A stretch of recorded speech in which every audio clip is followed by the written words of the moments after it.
Apparently, I forgot to press the go live button, ladies and gentlemen. Oi, oi, oi, oi, oi.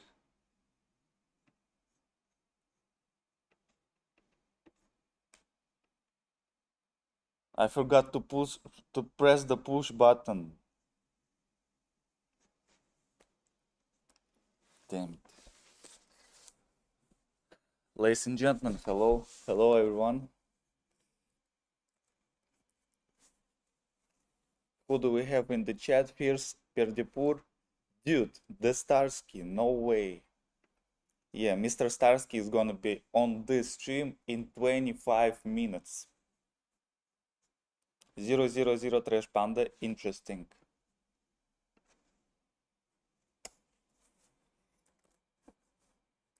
Happy birthday, Daniel Remilion. Thank you. Why do I not see the chat? Let me update it, please, ladies and gentlemen.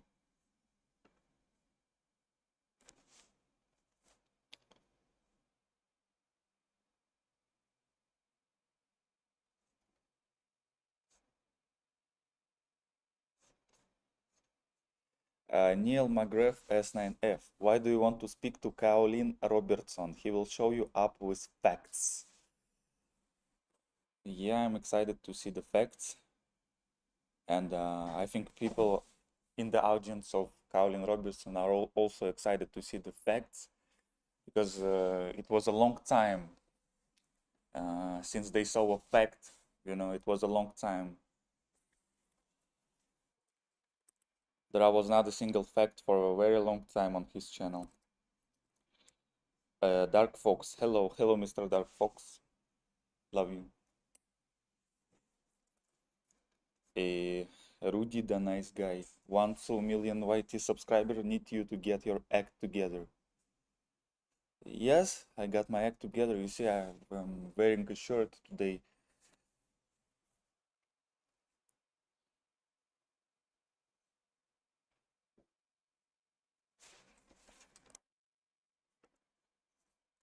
Okay, I'm gonna delete this thing. Ladies and gentlemen, I hope you can hear me, see me. Let me know.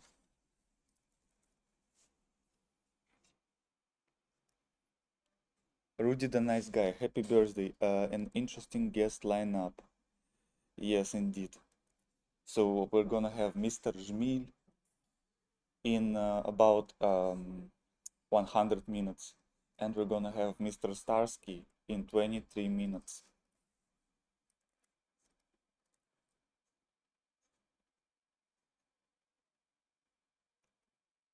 Neil McGrath S9F. Has Robertson agreed to speak with you? No?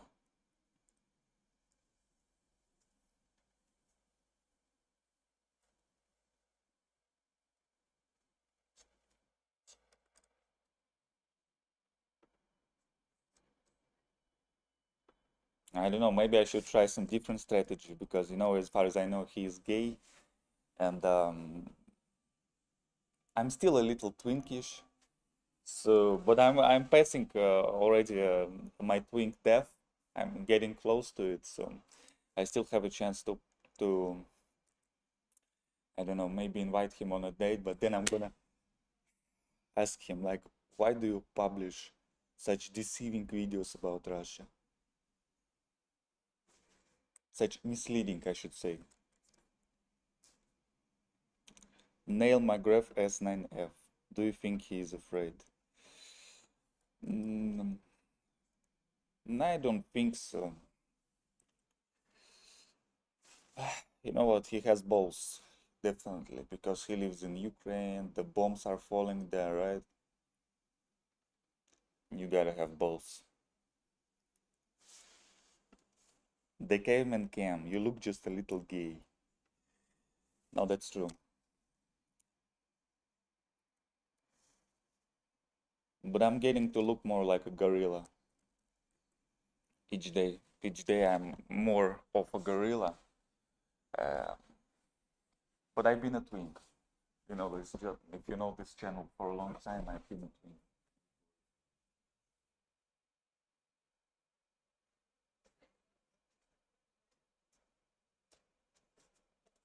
But these days it's over. I'm a gorilla.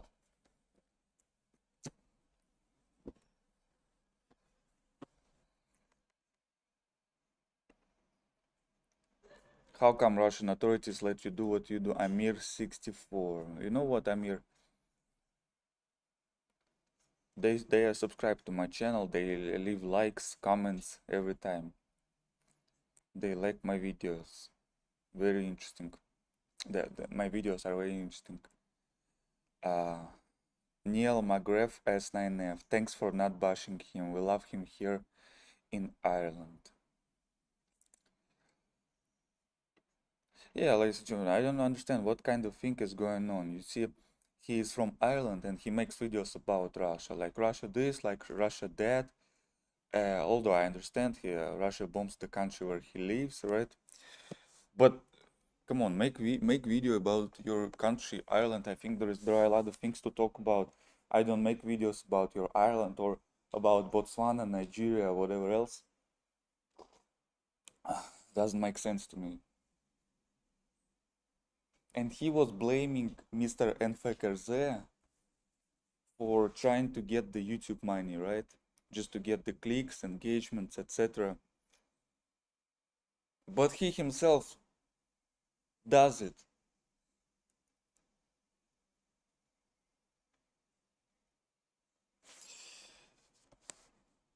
Tatiana151, happy birthday, sir. Thank you. Oh, ladies and gentlemen, I'm gonna have Operator Starsky on this channel in 19 minutes. I gotta quickly prepare. Ruby, the nice guy. He is a journalist and you're a moron apparently. Oh, not very nice from you, Ruby, not the nice guy. Rudy. Not very nice. Thank you, Tatiana151, for the heart.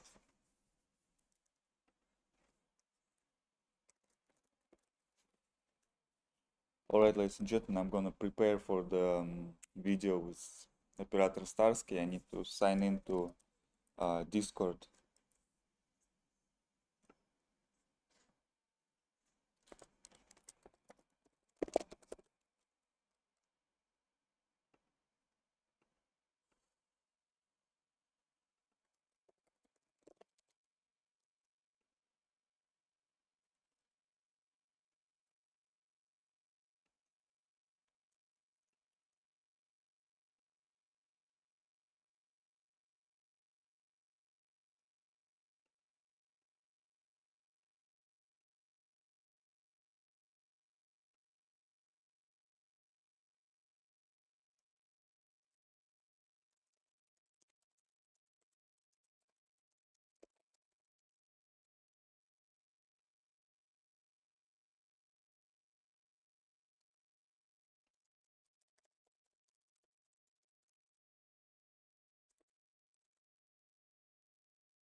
Amir64, Ireland didn't invade another country. Apparently you're Putinist. You have such a world view, ladies and gentlemen. You, Rudy the nice guy, and Amir64, you think like world black and white. You're either Putinist or not. You're either fully pro-Ukraine or not.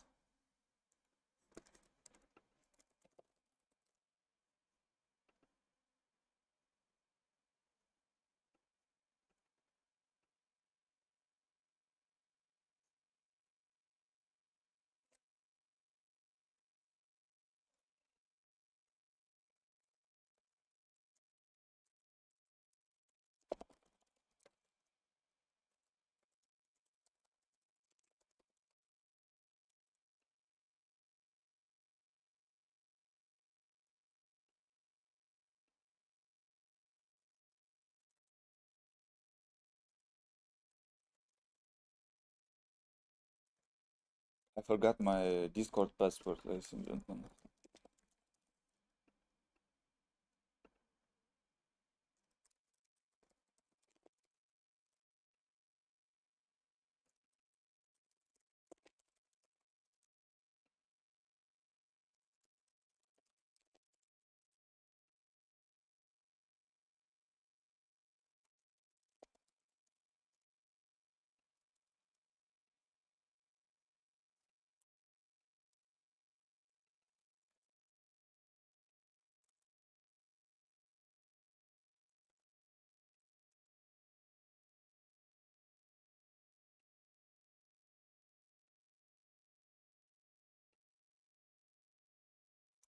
Wow, I can't log into Discord.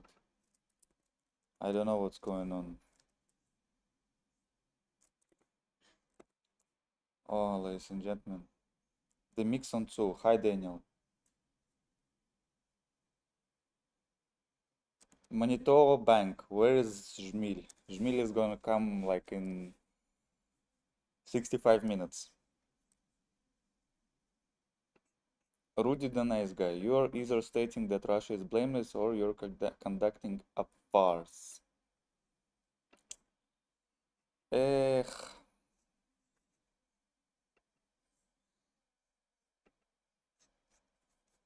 Okay, we will get back to it.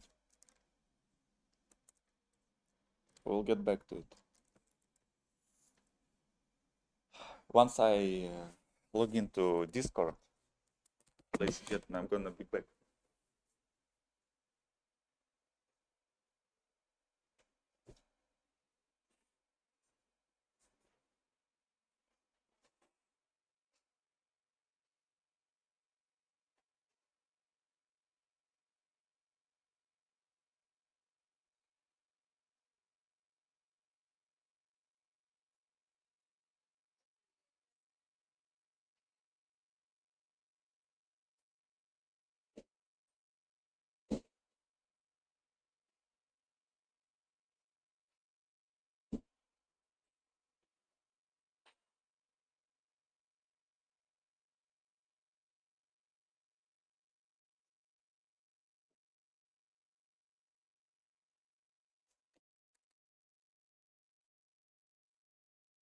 Neil McGrath S9F. Do you want me to ask Kaolin to talk to you? I went to school with him. Neil McGrath, thank you. It's not urgent.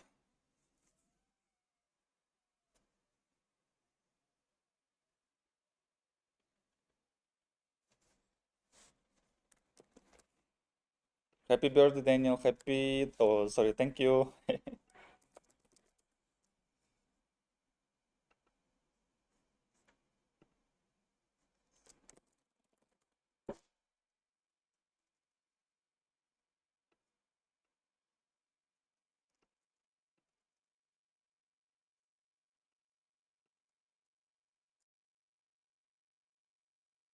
Oh.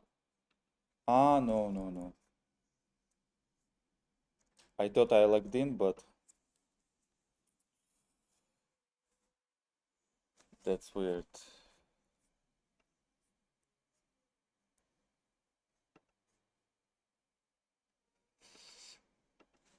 Oh, this motherfucking Discord is just. Wow.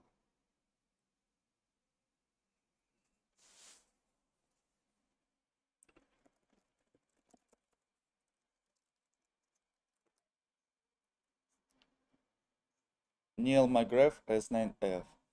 Okay, I would just love to see the debate. It will be epic. Yes, that will be great.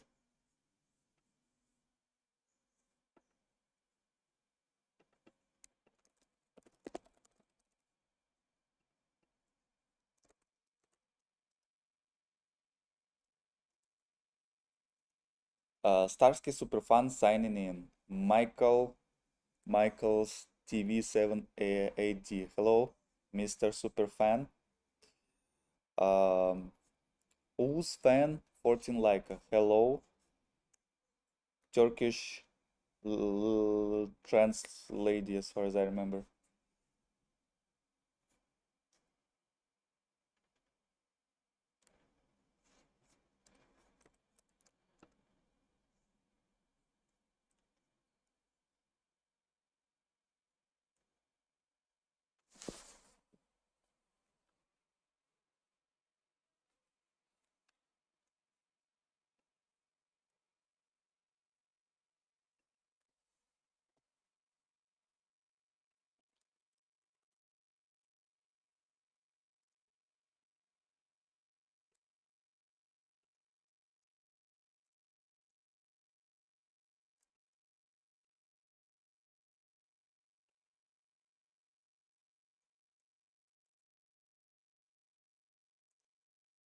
Chris, what's the username?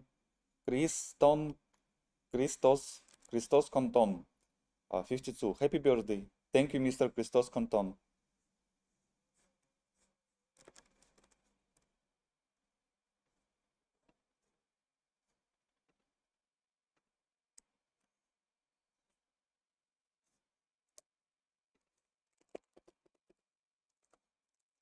Today I received happy birthday wishes from on my email account from different website that I signed up to like 10 years ago, and there is a forum, and I was surprised to see the message on my email. I didn't know the forums exist. There was such thing like what 20 years ago. And I received a message from them. Happy birthday, Daniel.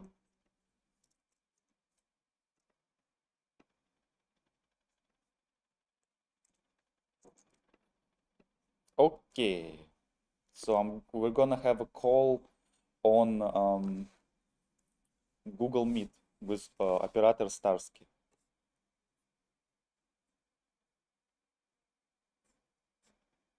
Rudy the nice guy. Trump is compromat.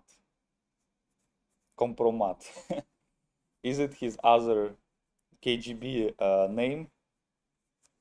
Like secret name, Mr. Compromat. I'm stuck living under his regime for next 2.5 years. Another freely elected fascist.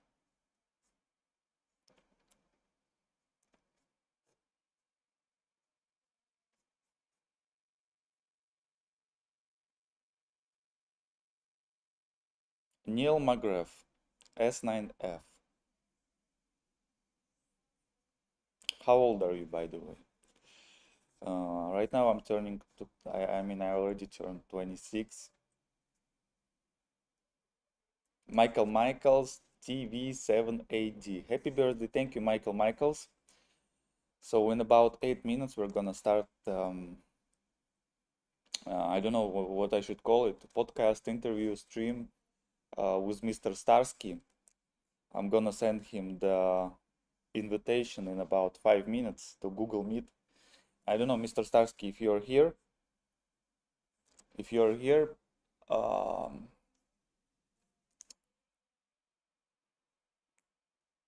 yeah, let's have a meet on Google Meet, not on Discord, because I was just not able to sign in to my Discord account. I think they had the sign in options, like sign in using Google, but now it's gone.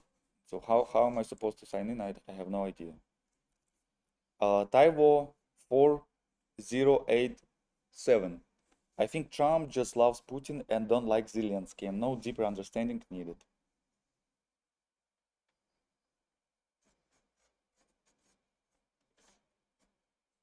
I don't know. Maybe just Trump just likes power, and like I remember a year and a half ago, he was thinking that Zelensky has no power, Putin has more. Will Zoom Skibidi. Who are you and why are you streaming with Żmilewski? How many? Oh, 61 people. Wow, ladies and gentlemen, hello. I think there are a lot of fans of Mr. Operator Starsky here.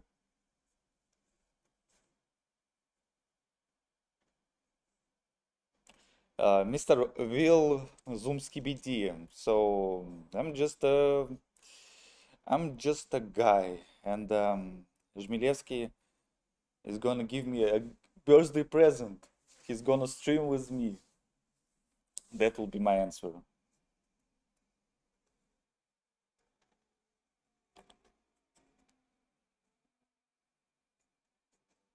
Neil McGrath, S9F. He can't answer that truthfully. LOL. AGC 5479. No, I can answer any questions, but this getting a little astray from the stream. Although we're gonna be having Mr. Operator Starsky in like 5 minutes, so maybe it's gonna be relevant. Keep calm, Mandi. Okay, well, okay, guys, I think you have some conversation with each other. Ali01, Starsky said no problem to Google Meet. Kian Bell, is Starsky streaming as well? Oh, Starsky is streaming as well, right? Let's see.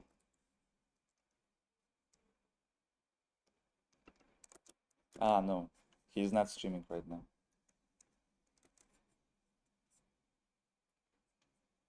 Su Ferdes 494, Hola Ali. Rudy the nice guy. Yes, use a platform unreachable by most in the Russian Federation. Okay, yeah, that's what we're gonna do. We're gonna have a call on Google Meet.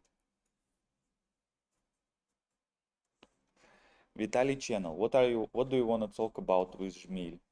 Vitaly channel, go to the community tab of this channel and you will find a post with Жмиль announcement. And people were asking him questions, and so I'm gonna ask him these questions.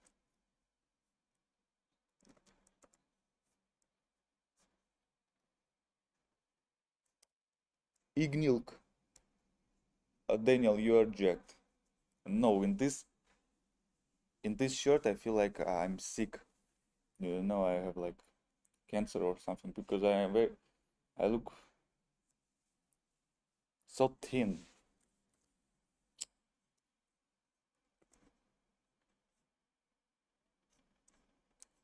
Katie, likewise, Campbell, okay.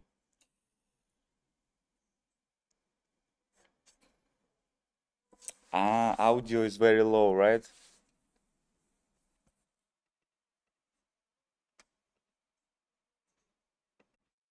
Ladies and gentlemen, could you tell me, is audio very low? How is the audio doing?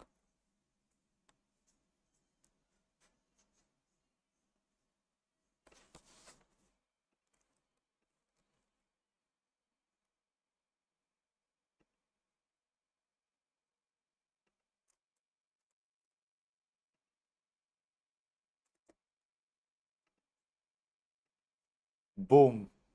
Just like that, ladies and gentlemen. How you like that?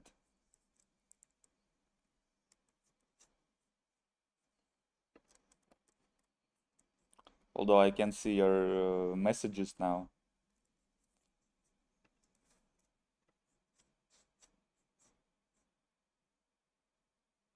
Ay, ay, ay. Low audio. Wow, ladies and gentlemen, wow. What if I'm gonna... No.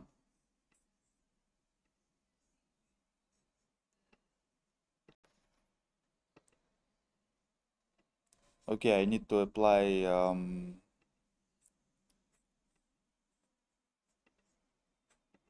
compressor, upward compressor. We're gonna see. I think it should be better. Ladies and gentlemen, let me know. I think it should be better, but there is also gotta be some noise in the background. What do you think? Is it better now? Okay, let's send the link to Mr. Starsky.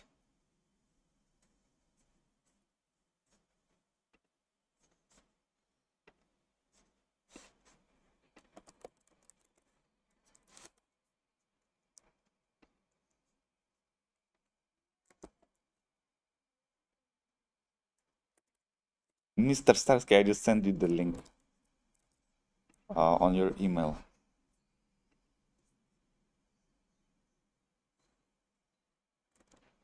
Okay, people say that audio is better now, ladies and gentlemen.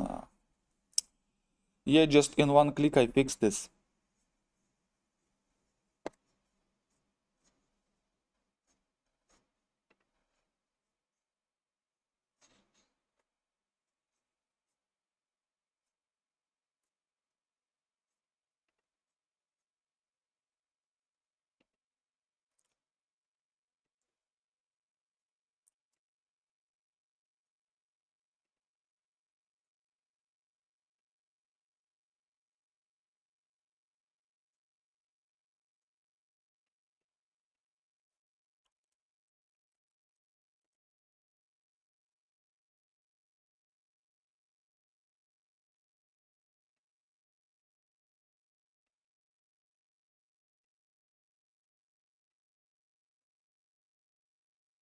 Okay, I just send the link to Mr. Operator.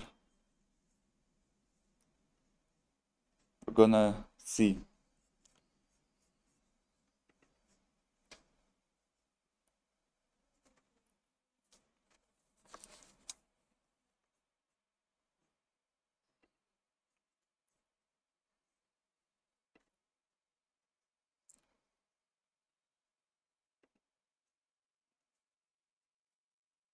Mr. Operator, how is it going?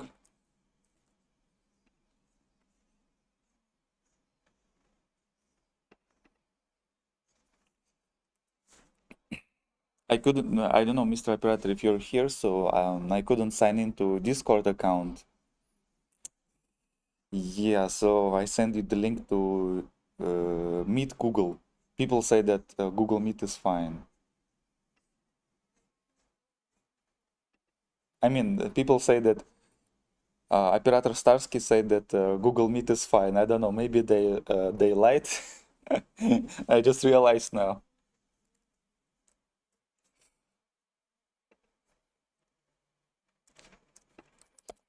So let's send you Google Meet.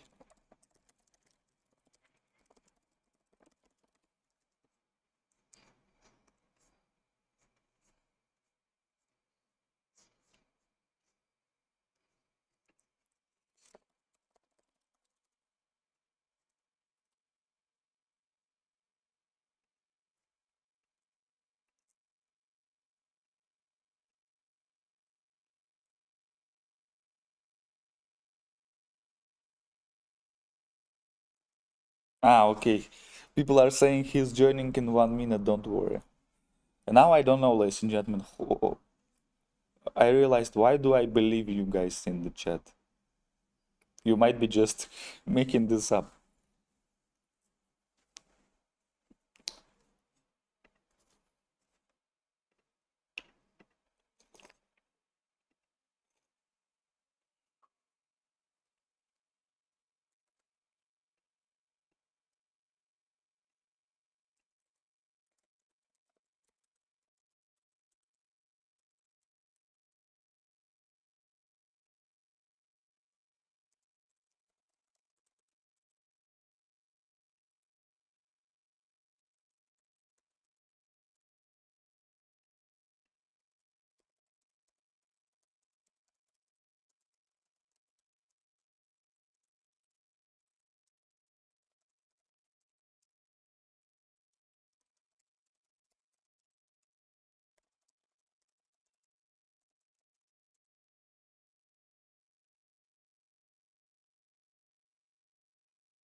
Oh, hello, Mr. Andrew.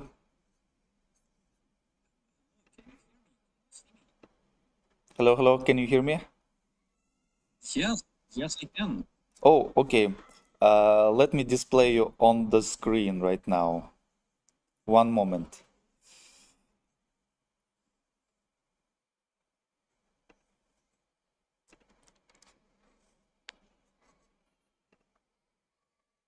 Display application, Google Chrome, okay.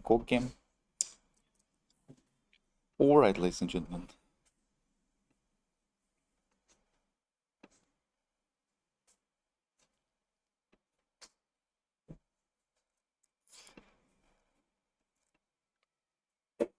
Okay. Okay, I'm displaying it now. Ladies and gentlemen, could you please tell me if you hear Mr. Andrew? 1, 2, 3, 4. Radio check. Radio check. Starsky to Houston.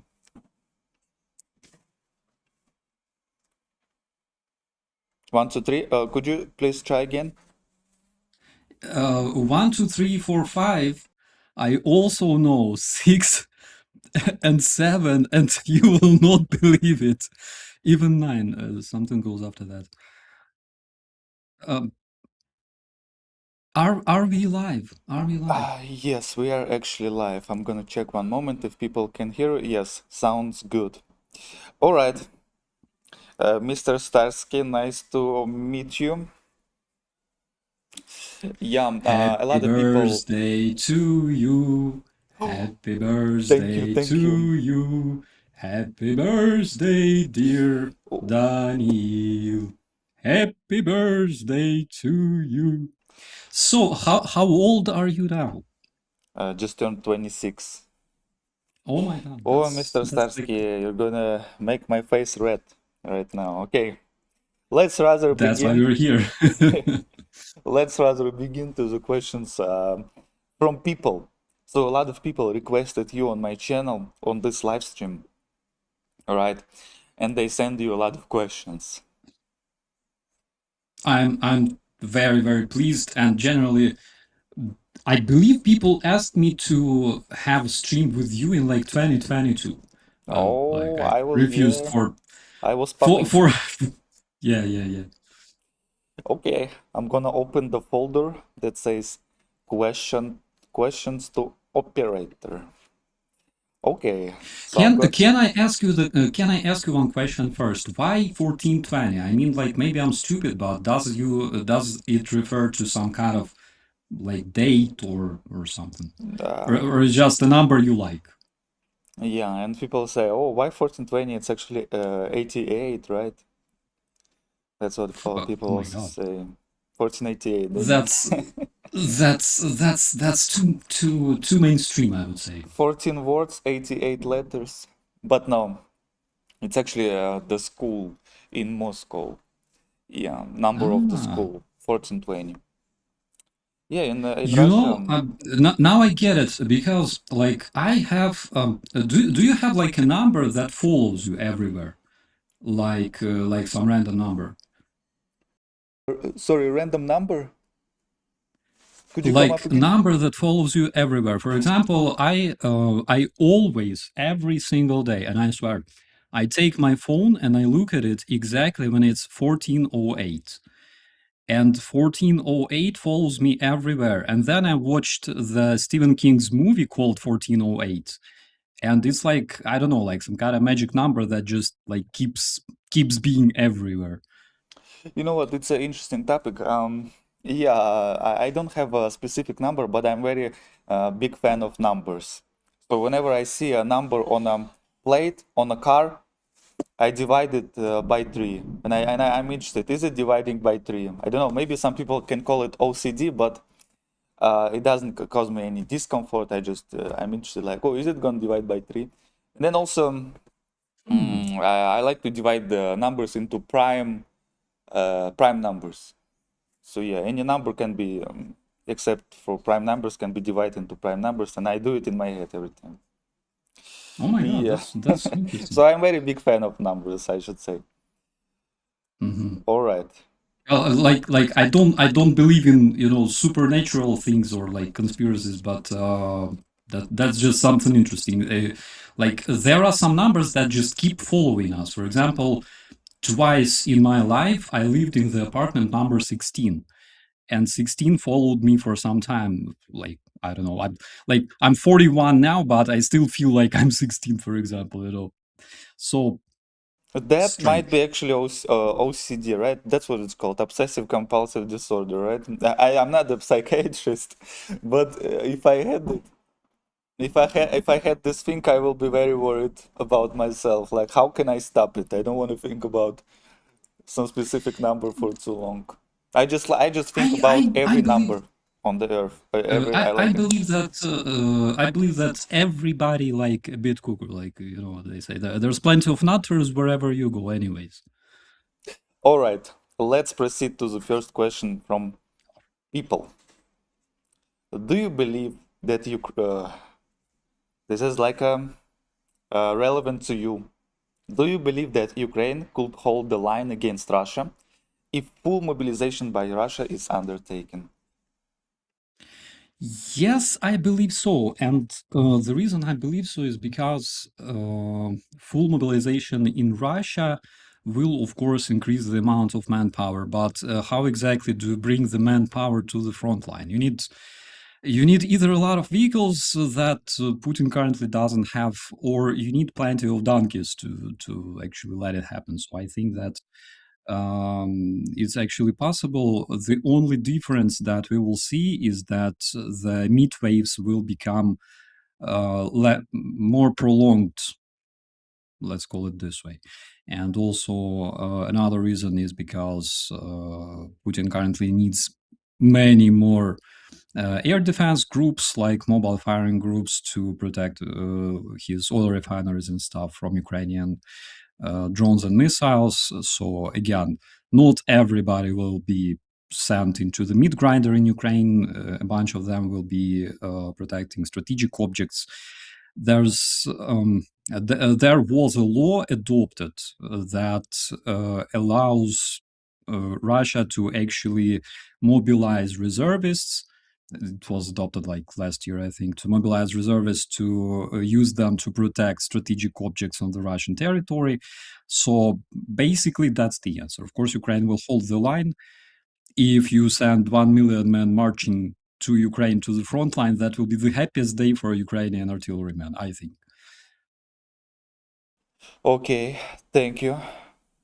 That's a very good answer, I think. I hope people are satisfied. And now let's proceed to another question.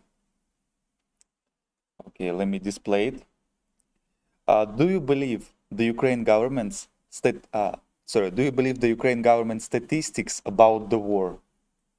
1.4 million Russian casualties, 10 to 1 KD ratio for Ukraine. I believe that it's very pessimistic, in fact, because currently, since 2023, when Ukraine started using drones more actively, basically you can identify every Russian casualty on the TV. You can see the face, and you can, in most cases, even identify the invader that got eliminated. So I believe so. I believe that it's a bit less accurate because it's more pessimistic, because I know the way it's calculated.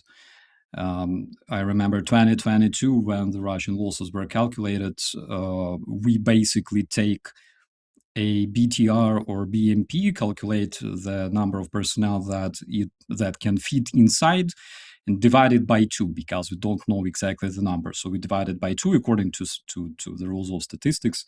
So that might be like very pessimistic, I would say.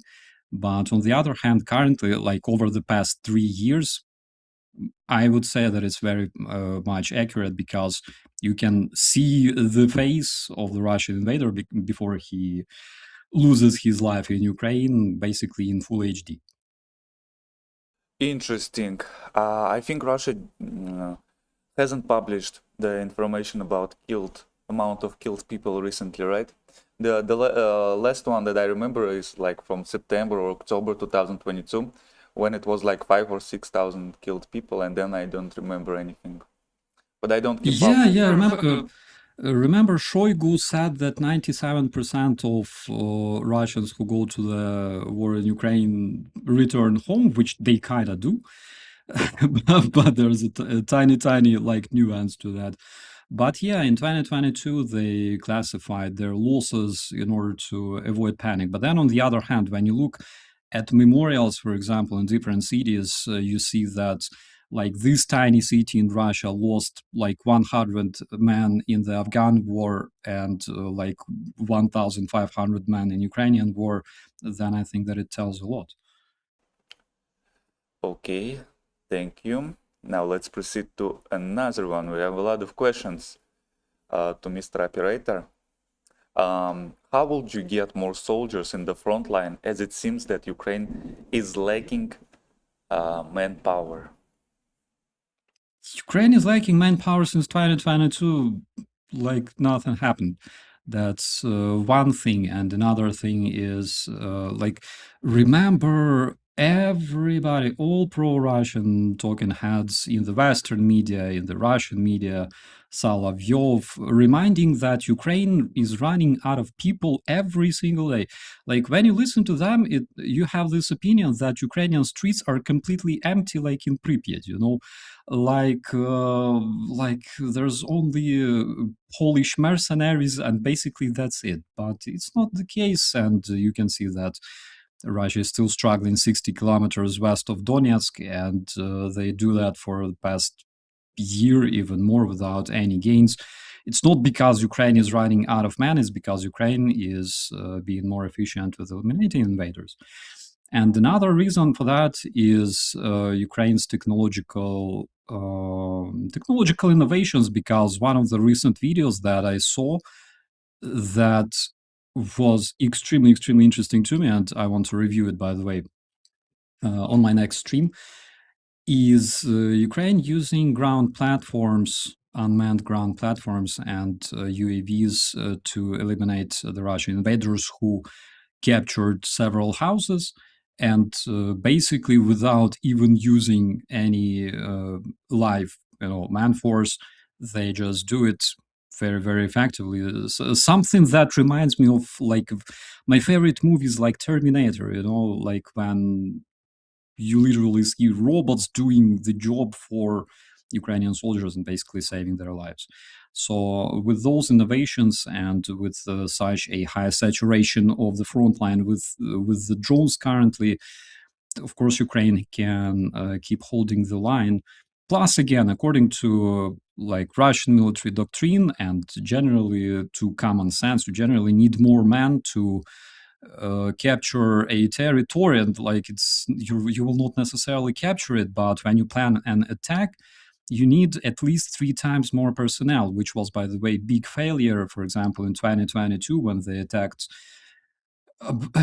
second biggest country of Europe with only about 290,000 people, and they expected Ukraine to collapse so fast. So you will need much more men, and with such technologies that Ukraine currently has, it's very easy to keep defending your positions, because if you watch footage, in most cases, the Russian assault teams, they don't even manage to get closer to the Ukrainian positions within 200, 300 meters.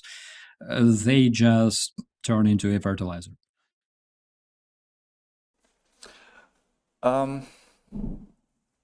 Yeah, so the strategy, the bottom line, what will be the strategy to get more soldiers in the front line?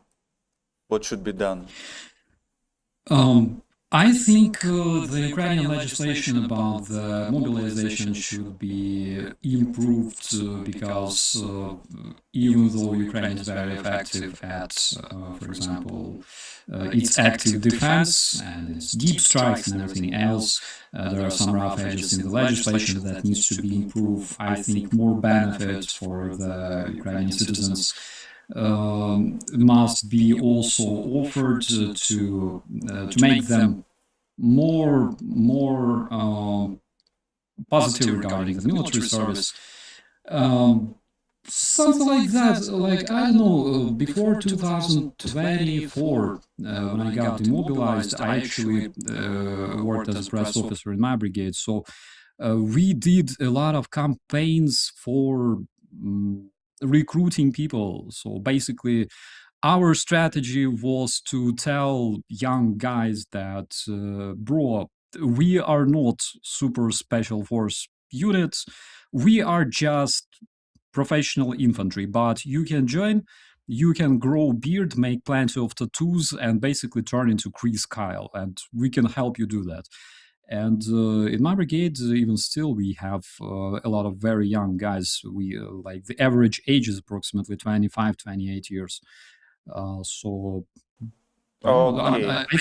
I think there's a lot of actually very, very experienced people with media background currently joining Ukrainian armed forces, because in Russia it's actually different. In Russia, they just offer you a lot of money, and why not? Because if you live in Moscow, it's one thing, but if you live in some kind of, I don't know, you name it, Omsk, whatever, of course you will have much smaller salaries and big money look very, very attractive. Ukraine is not that rich, all right? We don't have like oil refineries, but at the same time, we have a different purpose because Ukraine is fighting for its survival.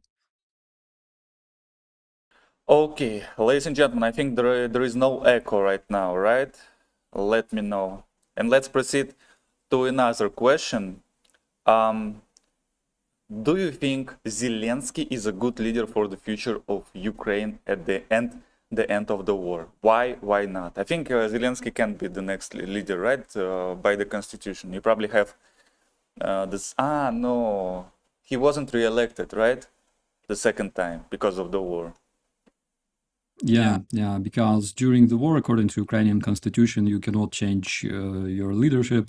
They have to fight until the end. But my personal opinion is that I don't think that he will agree to try to get reelected next time. First of all, because he's been on this position against his will for quite a while. And secondly, because being a Ukrainian president is a freaking curse, my friend. You know, it's like the worst thing ever. No matter if you're good or very good or bad, like no matter what you do, Ukrainian people eventually will start like hating you, because in Ukraine generally we don't really recognize authorities over us. Like that's something that makes us Ukrainians. We are very, very independent Come on, and operator. free.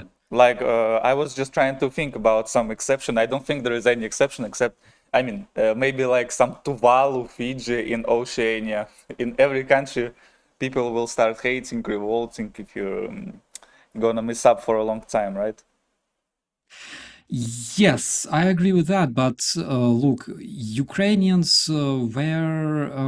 it's not something I'm very, very proud of. It's just a fact, all right? It's just like part of our nation, part of our genes, is that we got used to live in tiny, tiny villages, in tiny communities, cooperate together, trade between those villages, you know, marry our kids between those villages. And if we fight for this very land, all right? Like generally, it was like that for many hundreds of years.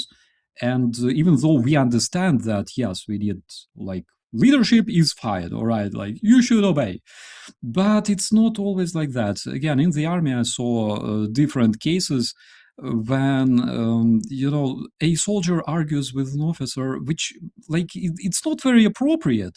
I understand that the soldier may actually have much more experience than like his commander or sergeant, but on the other hand, like, bro, you receive your order, you should obey your order, because this is an army, this is not McDonald's. So You think that it's a curse, right, to be a Ukrainian president, and Zelensky wouldn't like to stay to wrap it up? I think it's kind of curse. It's very, very hard task. When you look at President Zelensky in 2019 and now, only 7 years later, those are two very, very different people. All right, let's proceed to the next questions. I believe we have much more interesting than this one. I mean, the next question is not really much more interesting. It's about how has your life and outlook changed since the war began? Maybe you started hating Russians? What do you think? I talked about this with Sanctioned Divan, who actually asked me whether I want to go to Moscow after the war. I believe I said something like, bro, I love you very much, but I don't think so, because, you know, it's normal to hate somebody who attacks you. It's normal for example, for Polish to hate Ukrainians because they have historical trauma. It's normal for majority of Ukrainian population to hate Russians because they also have this very, very big Sorry, trauma. operator, I will be back. I need to charge my laptop. I'm gonna be back in a second. Sorry, guys.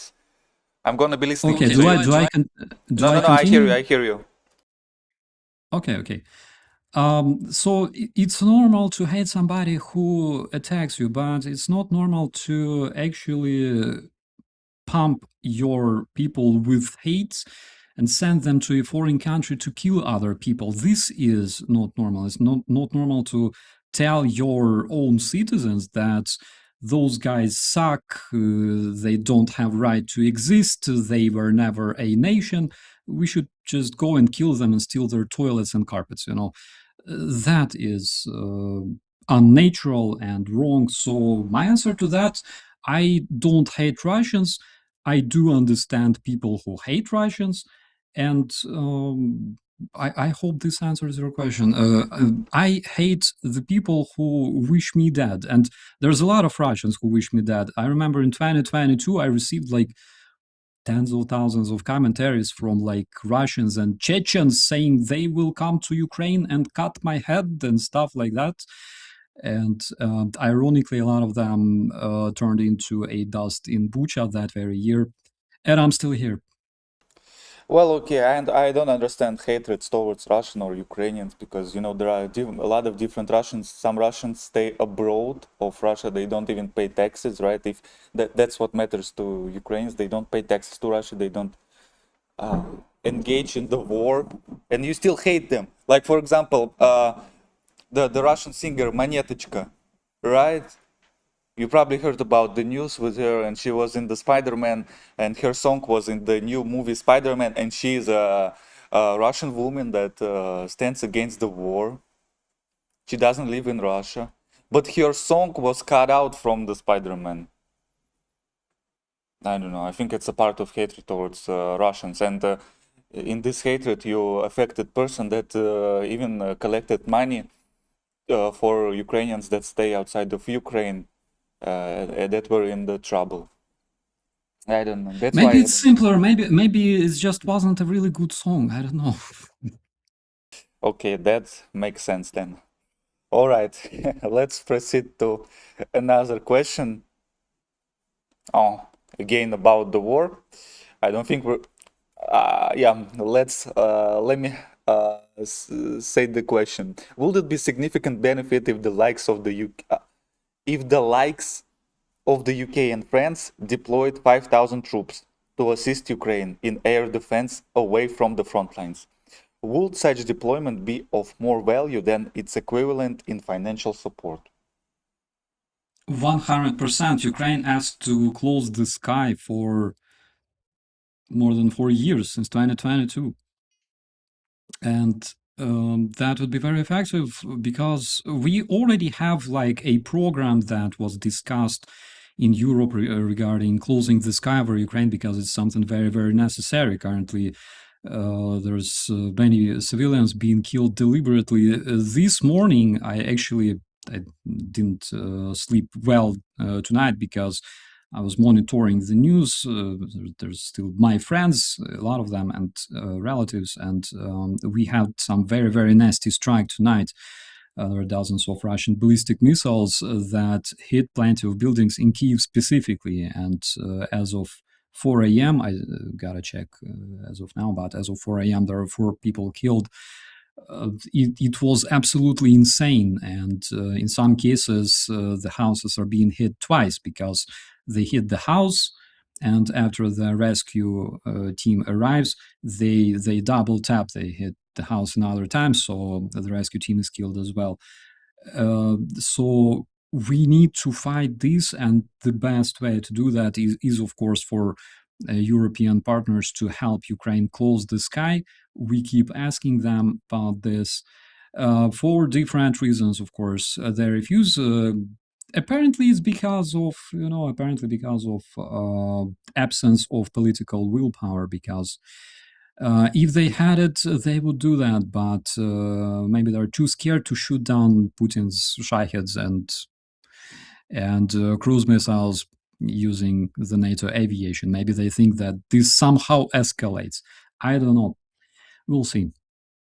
All right, ladies and gentlemen, I hope you are satisfied with the answer because I have nothing to add. I'm not the expert in this thing. I have no idea what's going on. So I hope you're satisfied. Okay, the next question is kind of relevant to what we already discussed about hatred towards Russians, but it's about the future. So here's the question. If the war ended today, what would be needed to overcome hostile feelings towards the average Russian and Russian state? That's a very good question. I would answer this question if, for example, I had any clue about how Russians would think about expressing their apology to Ukraine. So if this happens, then I would know how to answer this question. But guys, again, Ukrainians do feel attacked and insulted, and basically a lot of them hate Russians. It's true. Like, I'm honest. I'm not trying to like dance, with like frame drum and say like, "Oh, peace" and shit. No, Ukrainians do hate Russians because we lost a lot of people. We lost a lot of relatives, children, and we didn't deserve it. We didn't do anything for Russia to attack us. And basically, 2014, majority of Ukrainians, approximately 70%, as far as I remember, according to the statistics, 2014, while Crimea was invaded and taken from Ukraine, still majority of people considered Russia a friendly state, a friendly nation. We just had Yanukovych, we just had the Revolution of Dignity, the Celestial 100 being shot on the streets, but still 70% Ukrainians considered Russians their like brotherly nation. Before the hybrid invasion, before the full-scale invasion began at full. So Ukrainians do feel betrayed, and they do feel insulted and irritated. A lot of Ukrainians don't want to think about Russians. A lot of Ukrainians don't want to be interested in like Russian culture, in whatever, like Russian music. We are fed up. Ukraine was occupied by Russia for 70 years in the Soviet Union, and years before that in the Russian Empire. If Russians think that Ukrainians just like want to run and hug to them, they're very, very wrong. There's a lot of cases, for example, when sports competitions, like at the Olympics, right? And there's a Ukrainian, for example, athlete, like a lady, for example, and there's Russian lady running to her and saying, "Come on, let's make a selfie, let's show that we are friends and everything." It's a very, very wrong approach, because what Russians don't really understand is that if you want to make something like that happen, first you need to identify yourself. You need to say, "I'm very, very sorry for what my country is doing to your people. I don't support this shit. I don't support the hatred. And I'm very, very sorry for what we did." And then basically, okay, we can continue talking. Because that's, for example, that's position of sanctioned divan, that's position of the Russian dudes, two great guys that I had streams with, and that is a proper position. That's exactly how you need to talk. But most probably they just don't think about this, and they think that if they just run to a Ukrainian and offer him like a chewing gum of peace, Ukrainian will smile and say, "Thank you so much, dear Russia," and stuff. No, everything is a bit more complicated because of many deaths and the war and the cruelty and injustice of this war. That is why Ukrainians feel abused. Okay, thank you. Let's proceed to the next one. We have a question from Mr. Johnny Hoover Travels. Okay, I'm gonna display it right now on the screen. The question: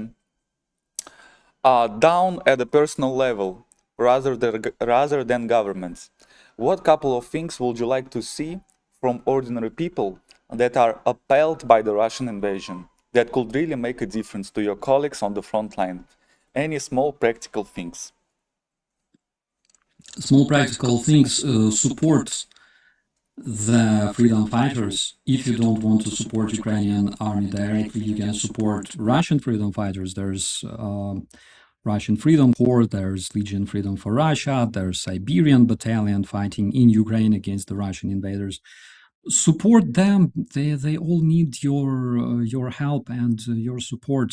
Support them with commentaries, with good words. Support them financially, because they are actually doing something. Again, there's a lot of Ukrainians, and by the way, I share their opinion, who don't respect, for example, so-called Russian opposition sitting somewhere in Europe, earning grants and basically like drinking vodka, all right? Sometimes talking about like democracy in Russia and stuff. There are guys who actually fight in Ukraine with weapons in their hands, and they fight for Russia. And in my personal opinion, because I know some of those guys and I have huge respect to those Russian people, they actually make difference. They are actually doing something that that must be done. That's my opinion. Okay. The next one came from Mr. Mark Botteril 4076. Okay, so let me ask you, seeing the first corpse made you feel how? Okay, seeing the first corpse made you feel how did the how seeing the first corpse made you feel? All right. Also, when you killed your first Russian, how did it make you feel? Oh wow, ladies and gentlemen, you know what? You know what? Let me tell you something. I feel like Russia is sort of like a Twitch, right? On Twitch you cannot say faggot. You need to I mean, on YouTube you probably also cannot say it. So I do not approve saying the F word, right? That's what you need to say on Twitch. And since I'm making the street interviews, I also need to say I do not approve this comment. All right. How does it feel to see the first corpse of your enemy? Well, Yeah. imagine. Sorry, I forgot the name of a person who made this commentary. Mark Botteril. Like, 4076. Dear sir, imagine you are a lady who commits abortion. Well, that makes you feel probably similar, I think. Well, that's just my personal opinion, but like, imagine that you commit abortion and look at this and like, you know, probably the feeling will be similar. Nothing like to have like, I don't know. Sorry, I There's a corrected. lot of cases. Sorry. Yeah, there's a lot of cases, for example, of I don't know, like Wagner rights or like different like Russians from 155th Brigade or something, like decapitating people, killing people with hammers, you know, cutting ears. The terrorists that made shooting in Crocus that were captured, some of them got their ears cut and stuff, and everybody go like, "Whoa!" I don't feel excited about that at all. The war itself was supposed to be civilized in 21st century. That is why you don't go to war with like an axe to chop your enemies and enjoy their like intestines flying everywhere. That is why you have like a 5.45 millimeter round that makes a small hole and like to make you less traumatized. All right, but as we can see, some people still commit like brutalities and atrocities. So I hope this answers your question. Like I don't enjoy gore and stuff at all. Yeah, this is a very tough question. The last one. I think this question had, I mean, sorry, this comment had two questions, right? So the first question was, how seeing the first corpse made you feel? Corpse. And when you killed your first Russian, how did it make you feel? Very tough question, especially for a military veteran, I believe. I'll tell you this. All right. So But it's first okay. time we If you don't want to answer, it's okay. We can proceed. I can like I already said how exactly it makes me feel, all right? Like I made a comparison. Um, so first time we had like very first time in 2015 we had a contact in the tree line where we were all of a sudden approached by the Russian reconnaissance and sabotage group, while our reconnaissance and sabotage group was launching the UAV. And we had a shootout, and when you see like people falling in the grass, you don't really even understand if they just try to lie down or they are dead, or you don't understand even if you shot this individual or your body shot this individual, because when you're working in a group, well, this is how it works. If you are a recon guy who clears the trench, then of course you can see them at close range. You know exactly what you did, or when you're a sniper, or when you are a drone operator. All right, I was neither. I was just an infantry guy who later became a press officer. Basically, that's it. So there was just a tiny amount of time when I served as actually an infantryman. Then I was a sergeant in my platoon, then in my company. So basically, when we were fighting against the Russians, even before the full-scale invasion, it was a group effort. So we were all in this together, and I think that it makes me feel a bit easier, something like that.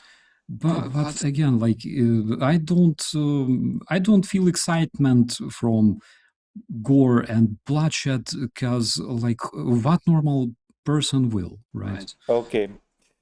All right, ladies and gentlemen. I hope you're satisfied with the answer. Let's proceed to the next one. I look at the chat. Some people call me Razazian, Ruzian, right? Ladies and gentlemen, there are a lot of comments in the chat, a lot of questions, but I have already prepared questions from the post that I made a few days ago. So I cannot answer questions from the chat. All right, let's proceed. Unless you can send with the donation. I don't want to sound like a grifter, right, ladies and gentlemen, but we have a lot of questions prepared. Okay, the next one is from Russo Japtsu. Yai, please ask him if he will ever buy anything made in Russia again, and will he ever visit there after the war? Buying something from Russia, I don't know. Like here we have like a mix-marked store where you can buy things from like groceries from like Ukraine, Poland, Bulgaria, Turkey, and Russia, of course. Like I don't know. Like in my personal opinion, Russian food is not as good as Ukrainian. All right, Ukrainian food is better. And I think like if you visited Ukraine ever in your life, you would agree. So I don't know, even in terms of food, hard to say. Will I visit Russia again? As I said, psychologically, it's not the place you want to go. So you're not a fan of crocodile? What's crocodile? Crocodile? I mean, that's what people say Russia produces. That's a drug, some hard drug that was popular in 2000. No. Okay, let's not at all. let's proceed. Sorry for interrupting. Okay, let's. So what's the next one? Yeah. So you finished your answering to this question, or have you got anything else to add? Sorry for interrupting. No, I don't have nothing to add. So, like the answer is no and no. All right. So Ukrainian food is better, according to operator Starsky. Better than Russian. Next, from Brian 8410, which is the best area? Oh, ladies and gentlemen, I don't approve. Okay, because I don't approve. Let's just say so. Which is the best area to shoot Ivan in assuming he is wearing cardboard, filled body armor, head, stomach, or chest. When Ivan throws a grenade, do you ever pick it up, pull the pin, and return to Ivan? No comment Oh, from me. that's a nice one. First answer will be like doesn't matter much, all right? Because generally, when you shoot 5.45 millimeter or 5.56 millimeters, they have different way of functioning, all right? Because 5.45, which is the Kalashnikov round, it's made to penetrate the body and tumble inside. The 5.56 is usually disintegrating. All right, they have like different different way of working, but one way or another, if it's a cardboard body armor, like it doesn't matter at all. The second is like I don't know how to answer this one. Sometimes you don't even have to let them approach your position so close so they can throw a grenade, because in most cases the drones keep them away from your position like 300, sometimes 400 meters away. It depends. So they don't even often have chance to actually throw a grenade. All right. The next one came from Andros Big. Mr. Operator, I hope you can see the comments, right? I put them on the screen. No, Okay. So let me read it. Ask him, why is he staying abroad and not going back to Ukraine? What does he think about closed borders? Oh, so many questions here. What does he think about closed borders in Ukraine and people who are trying to escape? About TCK, Russification, and all the lawlessness on the streets, in military units like Scalia, and there are many more. But that's enough, thanks. So I think it's maybe from Russian person, actually. So I asked questions from everyone, ladies and gentlemen. Okay. I don't care at all. I'm staying abroad because I served 1/4 of my life, which is almost 10 years, and I served before the full-scale invasion, during full-scale invasion, and currently I am officially demobilized, and I am still a reservist, by the way.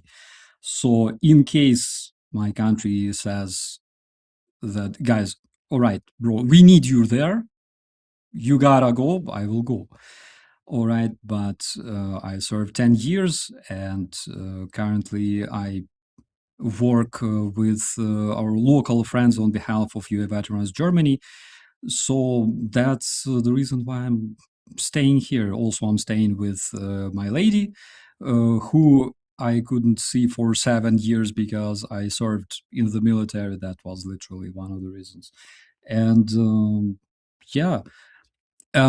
Regarding TCK, busification, and everything else, so if you are called to the recruitment office and you avoid this, then this basically makes you a criminal because you are violating the law, right? So you need to go.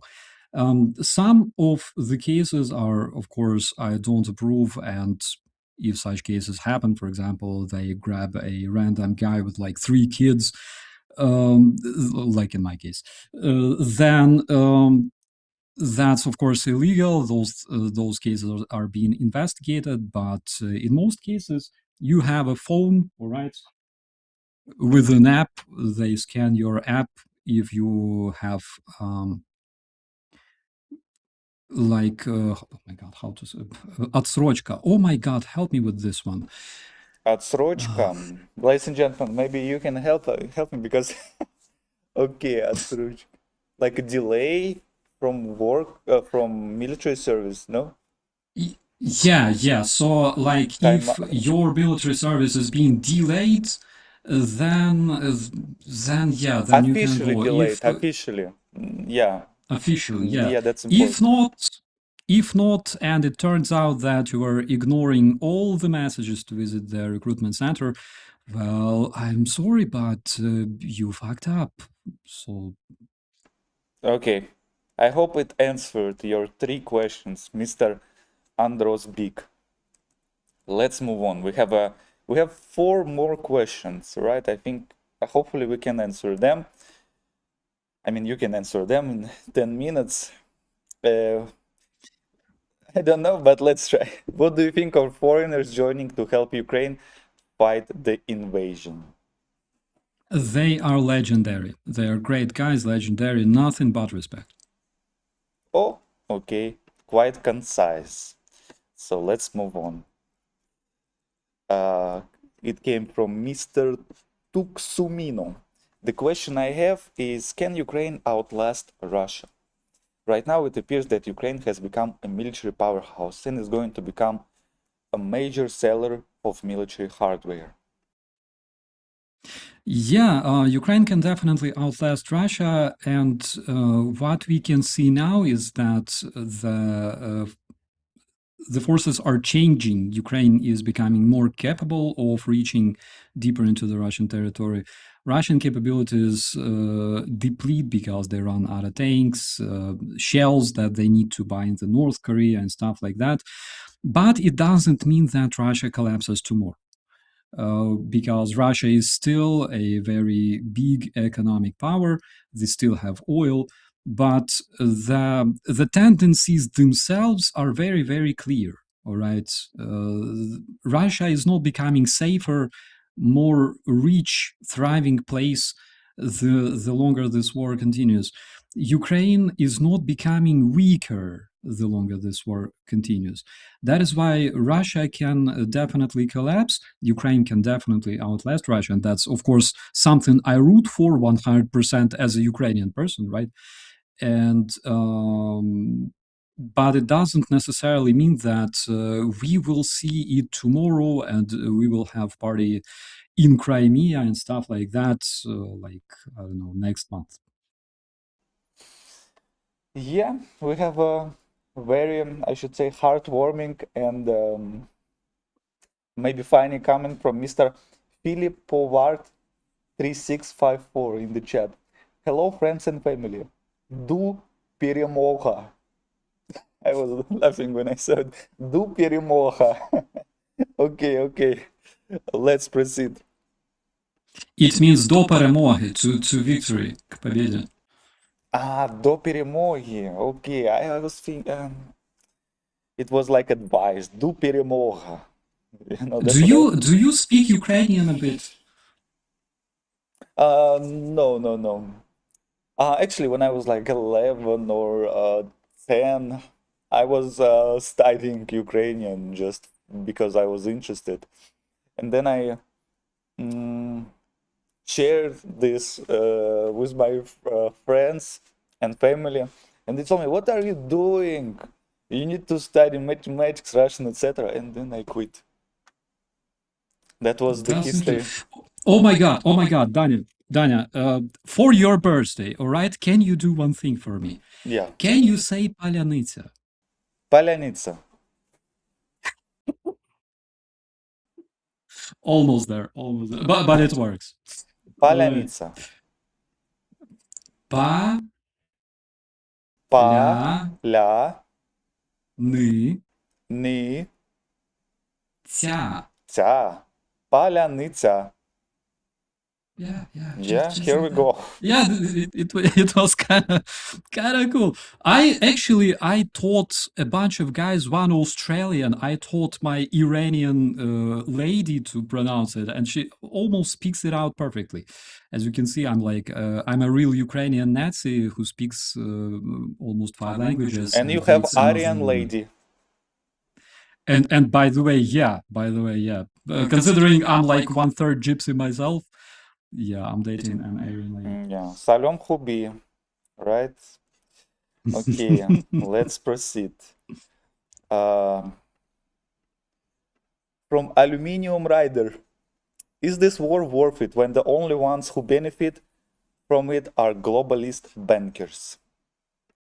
When you are jumped on in the dark street, you don't think that I don't know, a sportswear company benefits from you being killed right there. All right, you just want to fight back. You just want the fucker to pay for doing that. So, like, fighting for your life is worth it, and that is why Ukrainians fighting. Okay, thank you. And we have a last question from Mr. What's his name? Chantos Tzu.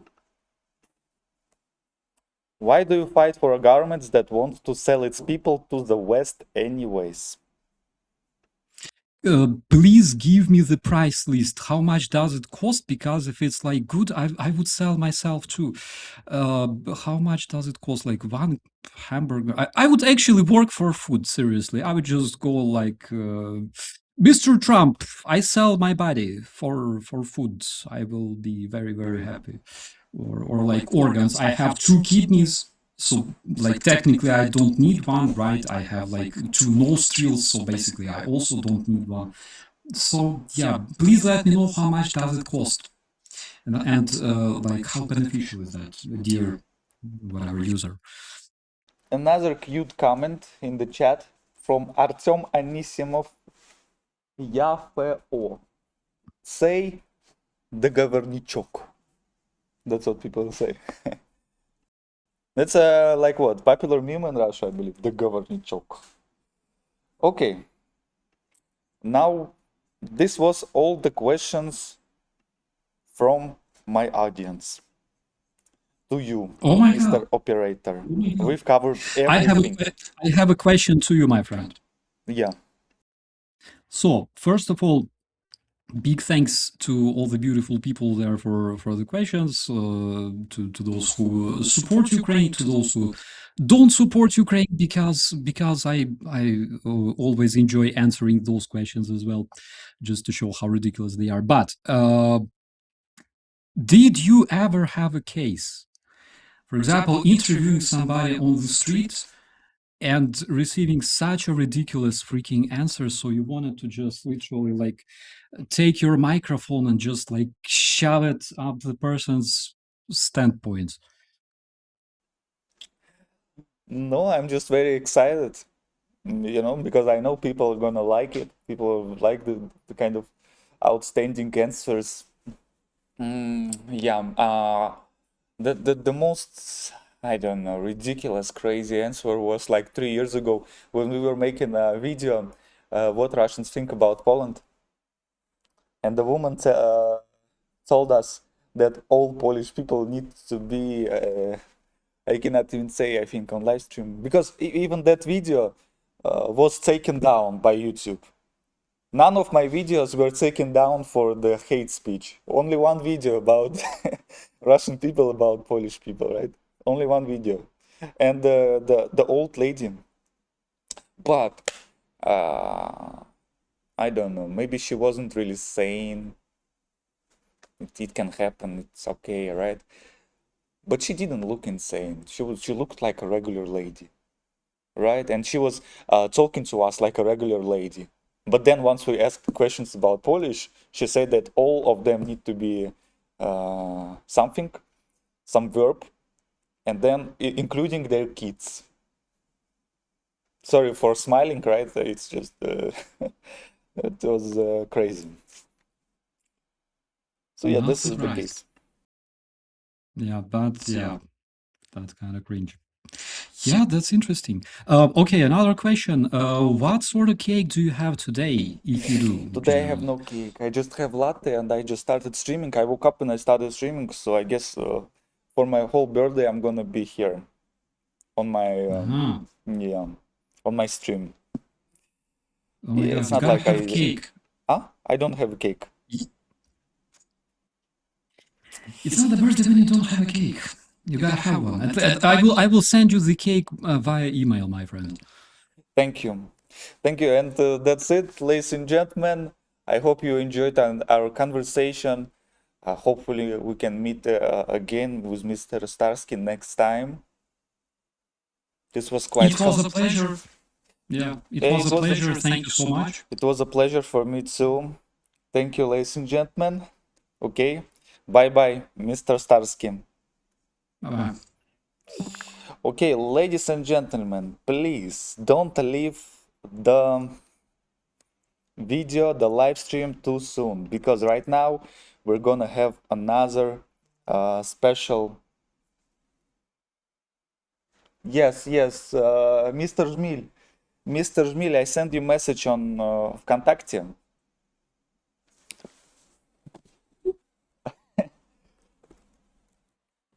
Ladies and gentlemen, can anybody tell him I sent him message on VK, and I wonder if he can join my Google Meet.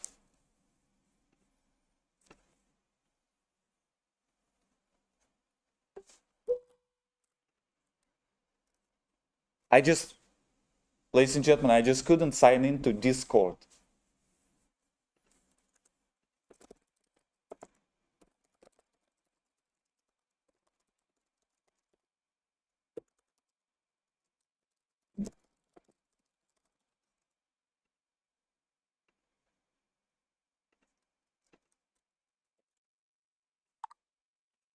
Okay, ladies and gentlemen, now we're gonna have a conversation with Mr. Жмиль. He is a Russian politician, and I guarantee you, it's gonna be as interesting as conversation with Mr. Starsky, ladies and gentlemen.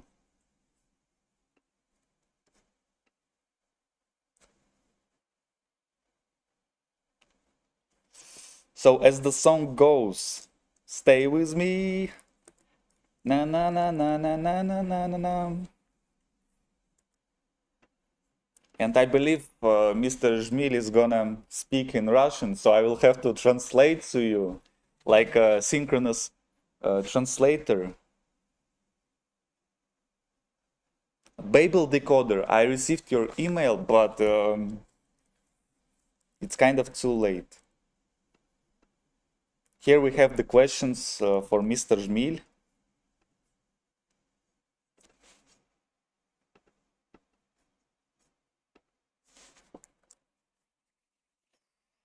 Ladies and gentlemen, this is gonna be a fantastic conversation. I enjoy listening to Жмиль. I enjoy watching videos with him. He has a very interesting perspective every time.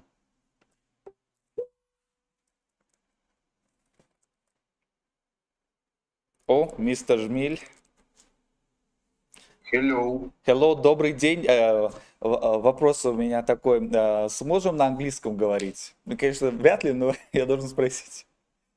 Ну, вряд ли. Вряд ли, да? Вы Я все-таки... как бы могу попробовать, но это кринжухой будет неимоверно. Я просто думал, вы же стримите на российскую аудиторию, и там тяжело будет, наверное. Но давайте попробуем, если можете иногда отвечать на английском, было бы хорошо. А так я могу переводить на английский как синхронный переводчик. Нет, все-таки на английском это мой максимум. Это были попытки общаться с англоязычной аудиторией в чат-рулетке. Как обстоятельный диалог это не выглядит. Окей, я вначале... Объясню аудитории, окей? Прошу прощения, перебил. Вот я объясню аудитории, почему я на русском вообще сейчас говорю. Ladies and gentlemen, right now I'm gonna display Mr. Жмиль. Please stay with me. Окей. Окей. Сейчас.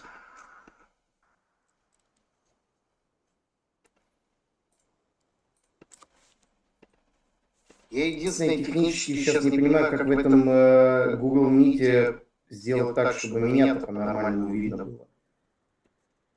В Discord понимаю, а тут вот я своим зрителям показываю, как это выглядит. К сожалению, не смог залогиниться в Discord. Ну вот так это выглядит. Меня там почти не видно, как мне сделать так-то, чтобы у меня было. Окей, давайте я вас подожду. Я сейчас тоже настраиваю. Вот, все отлично. Okay, ladies and gentlemen, I talk in Russian sometimes, right? Mr. Жмиль is gonna answer in Russian, and I will be translating to English. Yeah, I will be doing it. One moment.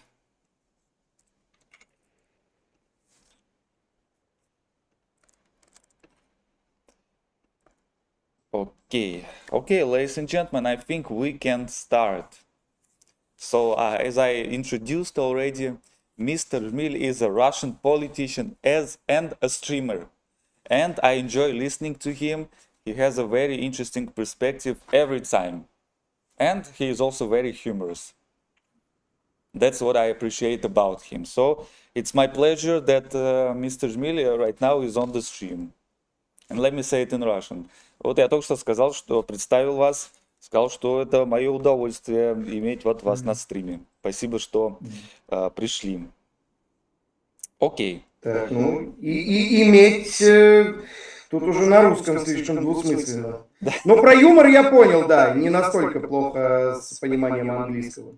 Okay. First question. I'm gonna say it in English. How can Russians learn to live in a world where they inbreed imperialism is not only not welcome, but incompatible with global stability, and leads them only towards being in bondage to China and India? I'm not sure if I need to translate. Do I need to translate? Let me know. Нужно ли перевести, скажите? Транслейты для меня и для моей же аудитории. Okay, I'm gonna translate to Russian, ladies and gentlemen. Как могут россияне научиться жить в мире, где их inbreed империализм? В общем, inbreed, как скрещенный империализм, что-то вроде того, не только не приветствуется, но несовместим с глобальной стабильностью. И ведет их только к тому, что они становятся в заложниках у Китая и России. Но вот это прилагательное перед империализмом, я думаю, можно пропустить. Неважно, что там какой инбрид, не инбрид. Россия в заложниках у России, оказывается. Я просто как будто с Google переводчиком общаюсь нейросетевым. Это не знаю, как-то по формату. А там вопросы, они только на английском сформулированы, вами лично или кем-то другим, и вы по ходу дела пытаетесь их сейчас перевести как-то? So Mr. Жмиль asked me if the questions were auto-translated by Google and if I'm translating it on the go. Да, я перевожу сейчас вот прям на ходу. Это были вопросы от аудитории. So I just say that it was the questions from my audience, ladies and gentlemen. Так, ну вопрос заключается в том, как мы можем уживаться в этом мире с нашим стилем империализма, получается. Okay, so Mr. Жмиль said, so the question was, how can we live in the world where we have this imperialism? Okay. Ну, по-моему, мы можем с ним выживать так же, как и всегда. В мире, в котором работает право сильного. Оно всегда было, есть, и оно будет, конкурируя с империализмом других стран. В частности, стран вроде Соединенных Штатов Америки, ныне Европы, в некоторой степени антагонизированные Штатом. Let me translate it. So Mr. Жмиль said that we can survive in this world because the power of the strongest dominates in this world, just like the European Union and the United States survive in this world. Ну да, это в принципе все. Что вопрос очень неконкретный был и не до конца мне понятен через этот машинный перевод, который я услышал. Поэтому как мы можем выживать, ну только таким образом, и не только с указанными империализмами, и с китайским, в принципе, тоже.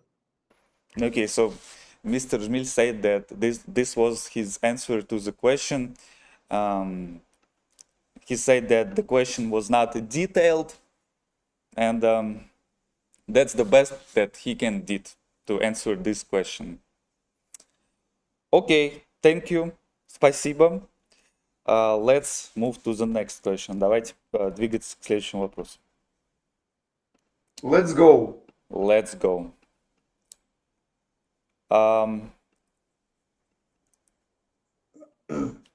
Okay, the question is, does academic teaching in universities differ from the official state narrative? And if so, how? Okay, let me translate it.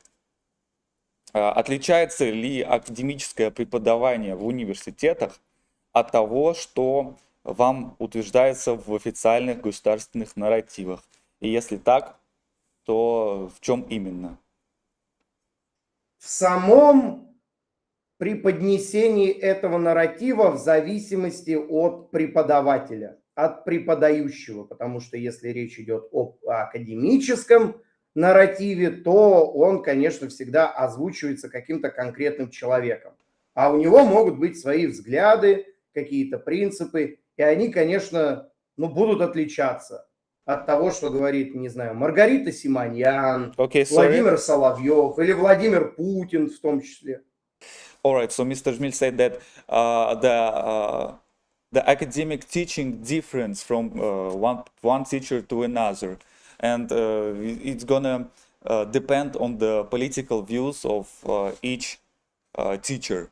So Margarita Симоньян or who else? Кто еще? Владимир Соловьев. Владимир Соловьев. And other... Or even Vladimir Putin. It's not the teacher who in the university speak about politics.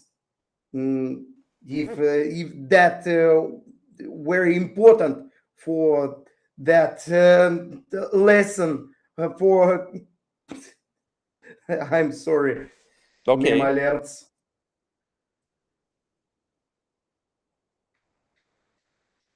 Да, похоже, это будет веселый стрим. But people left a lot of questions for you. Люди оставили очень много вопросов для вас. Давайте тогда, хорошо, исключительно через переводы. Okay, but so Mr. Жмиль said that we need to translate exclusively through translations. So I'm going to tell Mr. Жмиль right now that he needs to speak in short sentences, so I can translate fully. Но вы можете по небольшими предложениями... И моя аудитория тоже.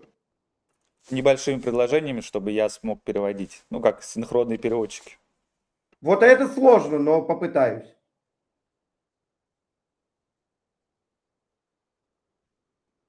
Okay, so yeah, I think he answered your question, ladies and gentlemen, about the academic teaching in universities.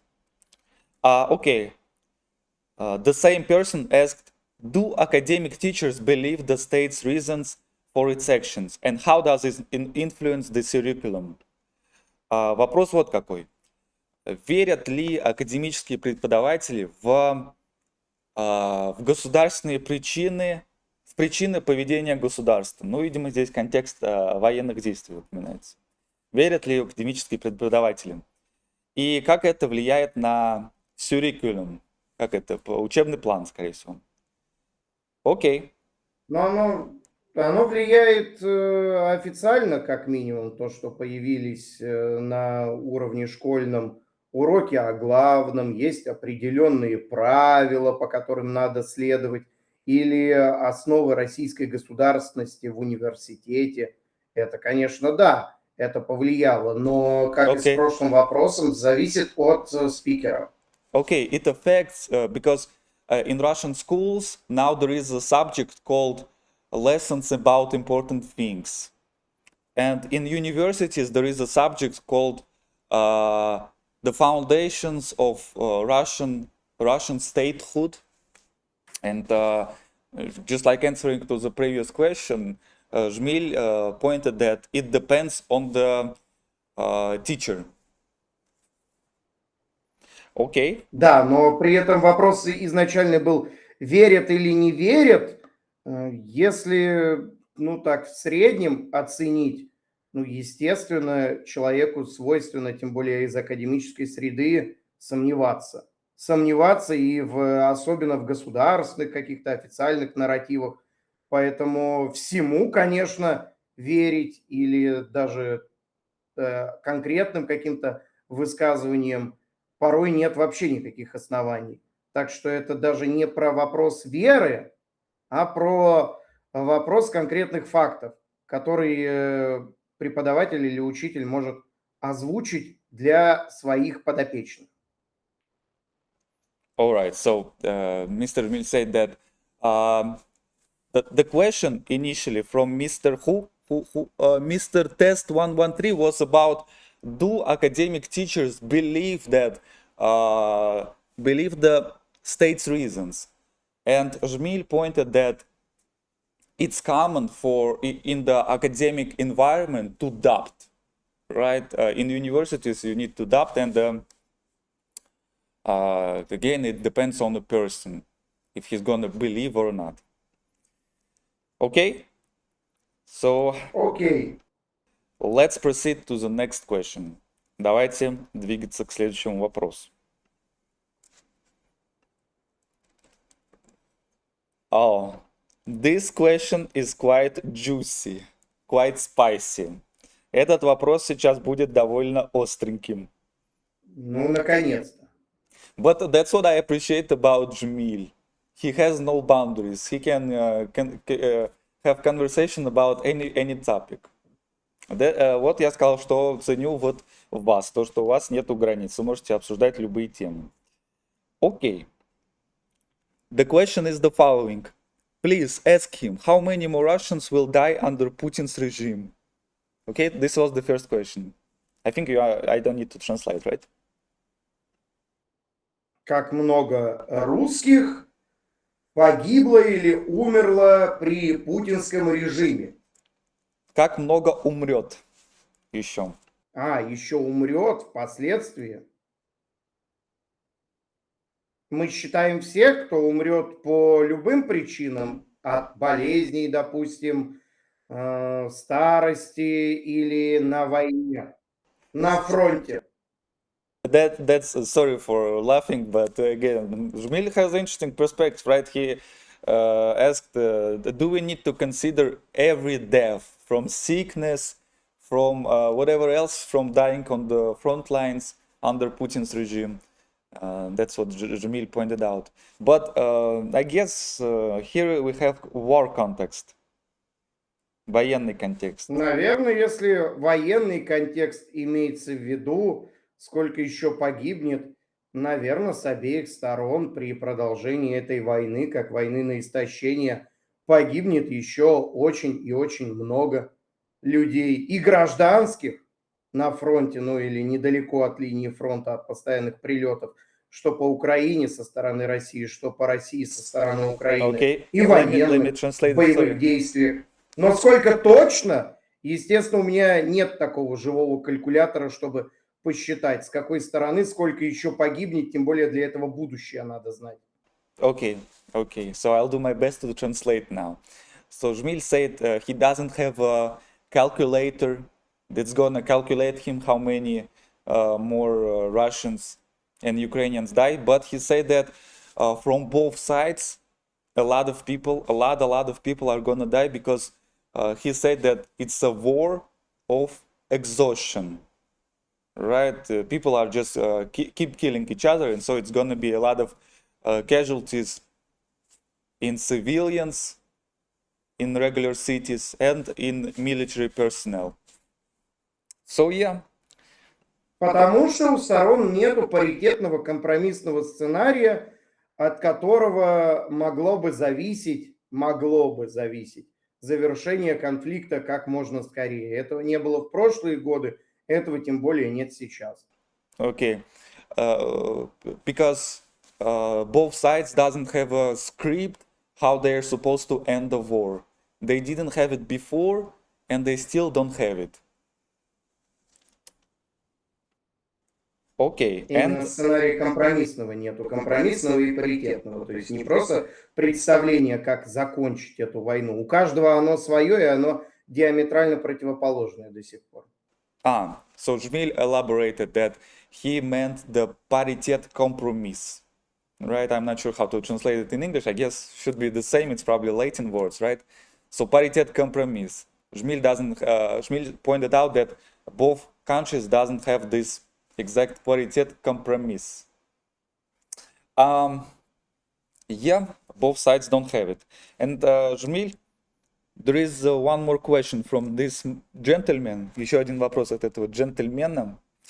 And will the Russian people hear the actual facts of what's really going on?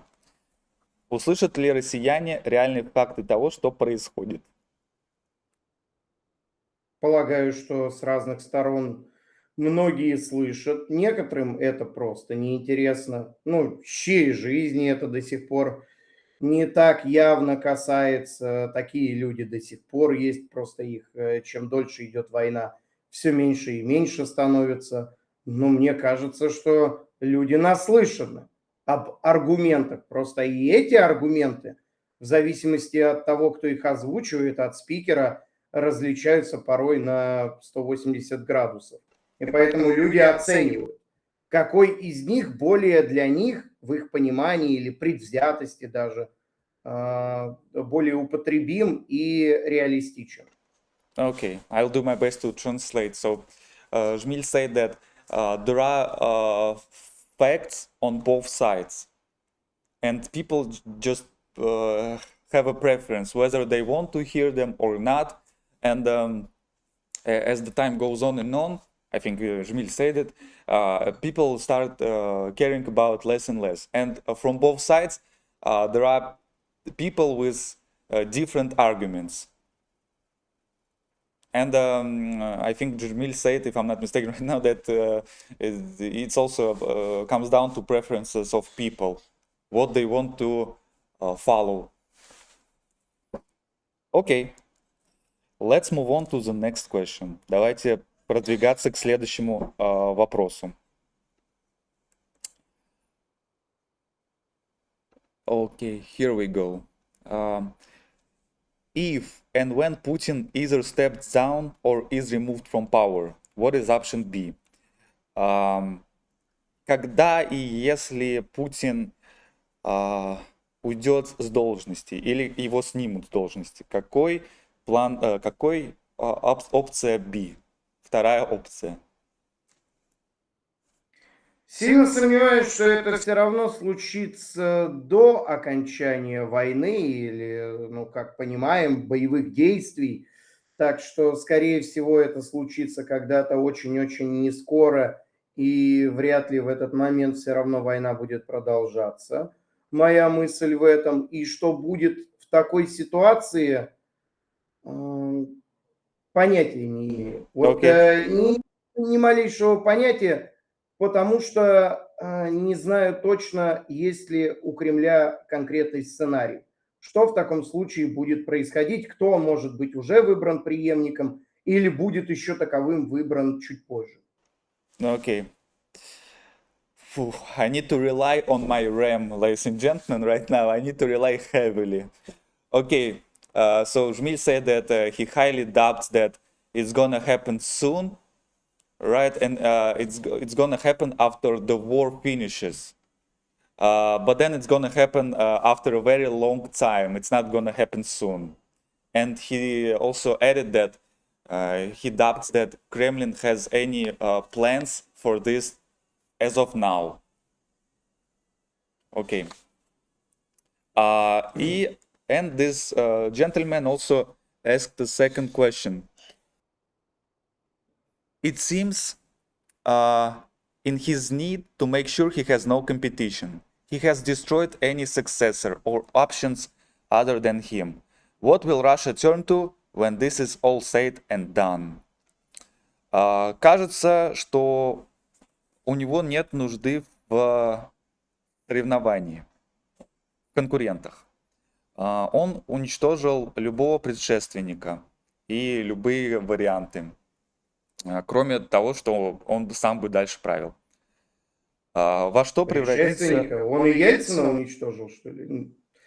Во что Или- превратится Россия, когда все закончится? Все закончится с Путиным, имеется в виду, когда его не станет, когда кто-то другой должен будет возглавить Россию, что произойдет.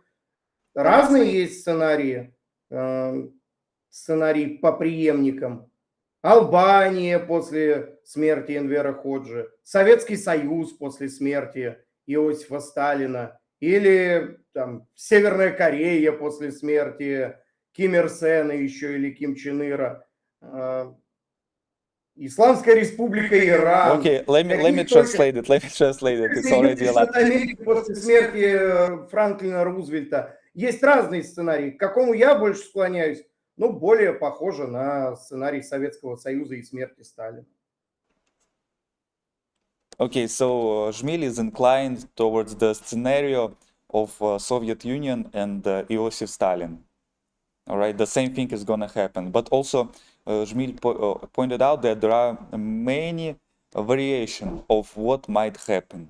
For example, the same as Albania and could you repeat again all the Албания, Энвер Ходжа, Islamic State, Iran, North Korea, and United States of America after dying Franklin Delano Roosevelt.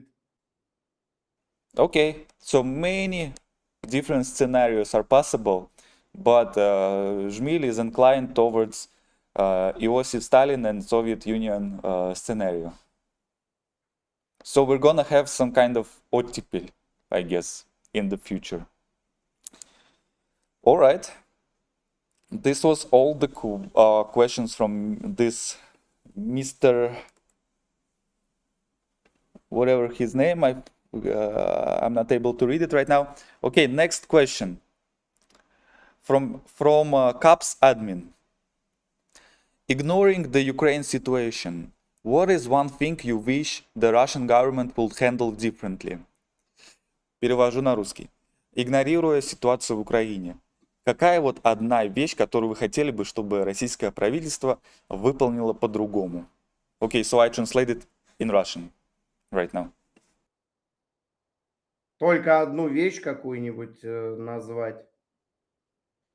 Ну, если касаться актуальной темы продолжающейся войны, я бы хотел, чтобы не было вообще принято решение о начале специальной военной операции, чтобы этой войны в принципе не было, и такого решения не было принято. Хотя на самом деле, если копнуть немного глубже, я бы не хотел, чтобы еще в 2020 году были приняты поправки к российской конституции, которые обнулили сроки всех предыдущих президентов. Okay, great. So Жмиль said that he wished that the war didn't start in 2022. But if we get even deeper, then he would wish that there was no constitution amendments, additions in 2020, when the presidential terms were, what is it called? Обнуляют за 200, да, вот хочется сказать. When the Putin was able to become the president once again, right? That was the constitution amendments in 2020, and Жмиль said that he wished it didn't happen. Okay, so I think it answers. Это отвечает на вопрос. И второй вопрос, second question from this gentleman. If Russia takes control of Ukraine, would you travel to Ukraine for leisure, for отпуск, okay? And what about if the war ends without any Russian control? На Украину я не собирался и не собираюсь. Единственное, что на те территории, которые стали частью России, когда-нибудь съездить еще собирался. В Донецке и в Луганске я был в 15-16 годах уже, но в тот момент, когда они не были частью Украины. а были народными республиками. Okay, Вне so состава Жмиль, России еще тогда. Жмиль said that he wasn't going to visit Ukraine and he isn't planning to visit either. But the territories that became a part of Russia, he already visited some of them, like for example Donetsk Republic and Lugansk Republic, right? And he also plans to Right. visit other republics, Zaporozhye, I guess Crimea, and probably also Kherson. В Крыму тоже был еще в 2014-2015 годах, поэтому туда еще собираюсь съездить, но не как военный корреспондент, не как военный тем более, а посетить для того, чтобы со зрителями, которые оттуда меня тоже смотрят, о чем писали, со зрителями повидаться, самому там еще побывать, но надеюсь на наступление момента, когда будет поспокойнее, что ли. Ага. So Жмиль already visited Crimea in 2014 and 2015, and he plans to visit it again, but of course not as a military journalist or as just a military soldier, but just to visit for leisure and just to communicate with his audience, his subscribers. Yeah, he plans to do it when it's gonna be easier to visit this place. Okay, ladies and gentlemen, let me ask another question. Перейдем к следующему вопросу от моей аудитории. We have a lot of questions. У нас много вопросов. Окей. Вопрос вот какой. Here is the question. How can Russians learn to live in a world where... Sorry. I have already asked this question. Это был первый вопрос. Да, про империализм. Yes, so I already asked this question. Another question, I don't think it's really a question, but will we have to listen to another set Putinists claiming war was Russia's only option? Вот какой вопрос. Будем ли мы слушать очередного грустного путиниста, утверждающего, что война была единственным российским вариантом? Видимо, к действиям каким-то. Ну, видимо, на примере меня. Будет ли такой вот путинист, как я, рассказывать, что война была единственным выходом? Ну, если речь про меня, нет, от меня вы не будете такого слышать. От меня, если вы меня слушали когда-либо, не слышали этого ни в 22 году, не услышите это и сейчас. Я так не считаю. По теме и по данной теме со мной многие как раз более конкретных взглядов на эту войну, необходимость ее завершения до победного конца для России постоянно оспаривают мои тезисы. Если речь про других, ну, вы можете их слушать или нет. Okay, so Mr. Жмиль said that you wouldn't have said it from me neither in 2020 nor in 2022 and in the modern days as well. And he also doesn't believe that Russia needs to reach the final state of the war goals until the end. He also doesn't think so.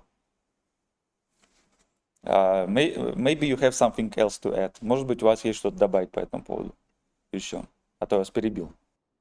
Ну, вопрос был про меня, поэтому если он на примере меня, от меня вы такого не слышали никогда и не услышите. Okay, Mr. Жмиль basically say that since the question was about me, you will never hear such theses from Жмиль ever. Never, ever. Okay, next question. Let's proceed. Следующий вопрос. From Syntax Society M3D. Does he find those discussions of substance which become stuck in making historical reference intellectual masturbation to be an all-European habit or just a habit of authoritarian societies? Окей. I'm gonna try to translate this into Russian. It's not gonna be easy task. Считает ли он, что разговоры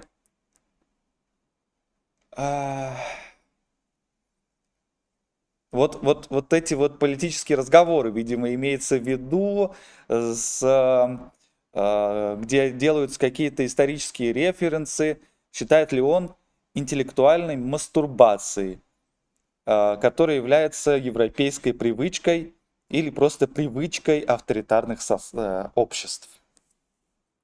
В общем, I did my best. Я сделал... Автор считает, что ссылаться на какие-то примеры для подкрепления своей позиции – это просто интеллектуальная masturbation. Ну, я, во всяком случае, так не считаю, и что тем более это должно быть присуще каким-то авторитарным режимам. Нет, это пример полемической части дискуссии, когда не просто ты что-то предполагаешь из того, чего нету, каких-то наглядных примеров, из которых может исходить дальнейшая позиция, и оперирование к фактам, которые являются еще и при этом историческими. Нет, Okay. я не вижу в этом ничего плохого. So Жмиль said that he doesn't think it's intellectual masturbation or it's just a habit of authoritarian societies. It's just a part of polemic discussions where you cannot predict future, right? If I'm not mistaken. So you cannot predict future, but you can rely on the historic facts. That's what Mr. Жмиль said.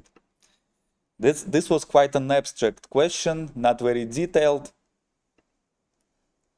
but we did our best. Okay, next question. Следующий вопрос. From QNA22. As the reason for invading Ukraine twice was completely made up, or is weak at best, would it be easy for Putin to reshape the reasoning to stop the invasion? Поскольку, I'm translating into Russian, поскольку причина вторжения в Украину дважды, во второй раз здесь имеется в виду, была полностью подделана, выдумана, или в лучшем случае слаба, было бы легче Путину изменить причину для остановки войны. Я не знаю, как будешь переводить ты это на английский, но могу, во-первых, Sorry, так Mr. сказать. Жмиль, could you please say in short sentences? Можете говорить небольшими предложениями? Окей? Я буду переводить. Слово «не воробей» вылететь не поймаешь. Ему довольно сложно было бы изменить эти причины задним числом, учитывая, что основные причины были озвучены. So, a word is not a bird. If you said it, you cannot catch it. I literally translated the Russian idiom, right? The Russian popular phrase. So Putin already explained the reasons for the war, right, in 2022. And he cannot reshape it now. Okay? Однако я при этом и не считаю, что все эти цели... Мне нравится, что в доброй половине вопросов содержится изначальная позиция автора этого вопроса. То есть как бы мы вопрос-то задаем, но в этом вопросе уже есть ответ по поводу того, что позиция Путина и причины, они были выдуманы. Но они, конечно, не были выдуманными, однако это скорее не причина, а повод. Повод начала боевых действий. То есть, как автор написал, в лучшем случае слабенькие эти причины. Okay, so Жмиль enjoys the questions from people, right? I should say enjoys, not really. Because in these questions, there is already some prepositions, some statements that are suggested as truthful. For example, in this question right here from QNA22, it says that Putin's reasons was completely made up.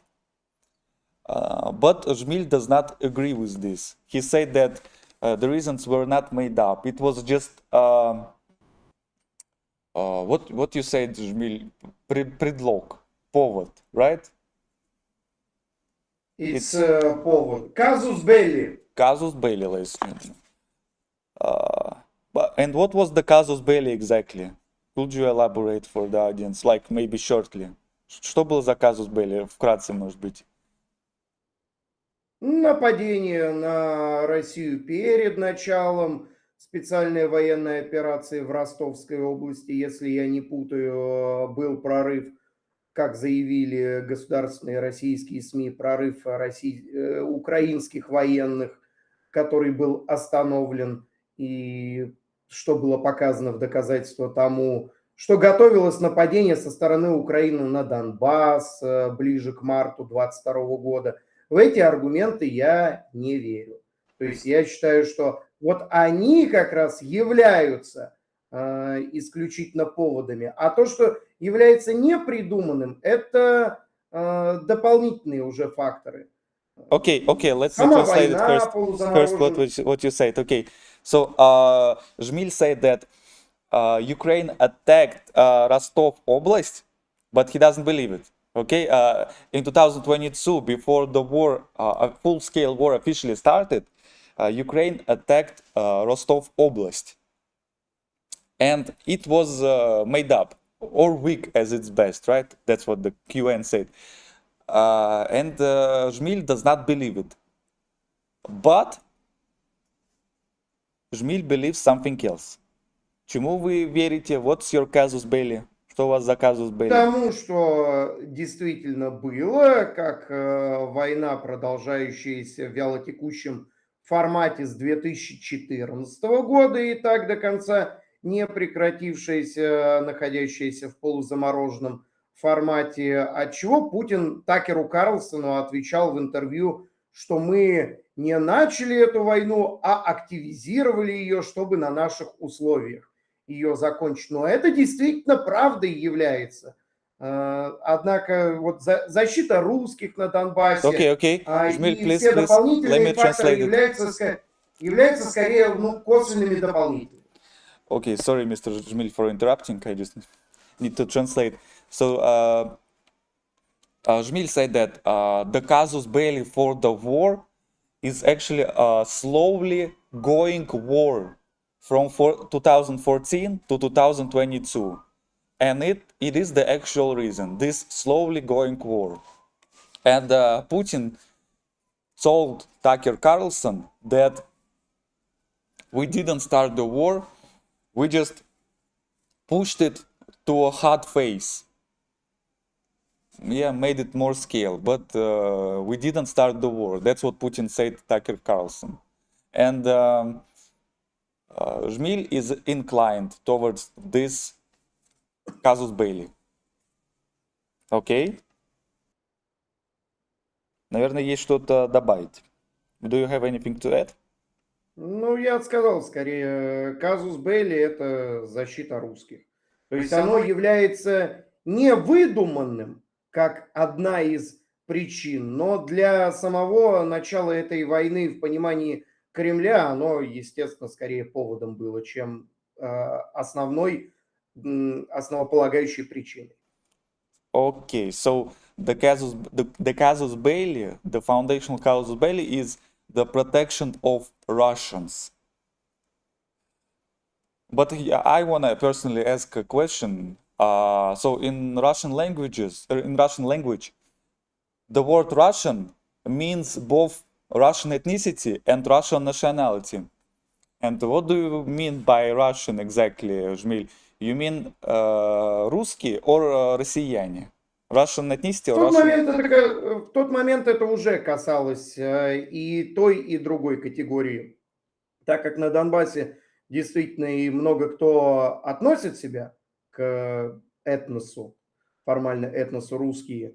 И с 20 или 19 года, если я не путаю, был запущен процесс выдачи гражданства Российской Федерации тем, кто проживал на территориях Донецкой и Луганской народных республик. Поэтому там проживало и по этносу много русских, и по гражданству много россиян. Okay, so Жмиль said that it affected both Russian ethnicity and Russian nationality, right? And since 2019, people that lived in Donetsk Republic and Lugansk Republic, they could easily get a Russian passport. So by protection of Russians, Жмиль means both Russian ethnicity and Russian nationality. Okay, and let's move on. This Mr. QNA22 have another question.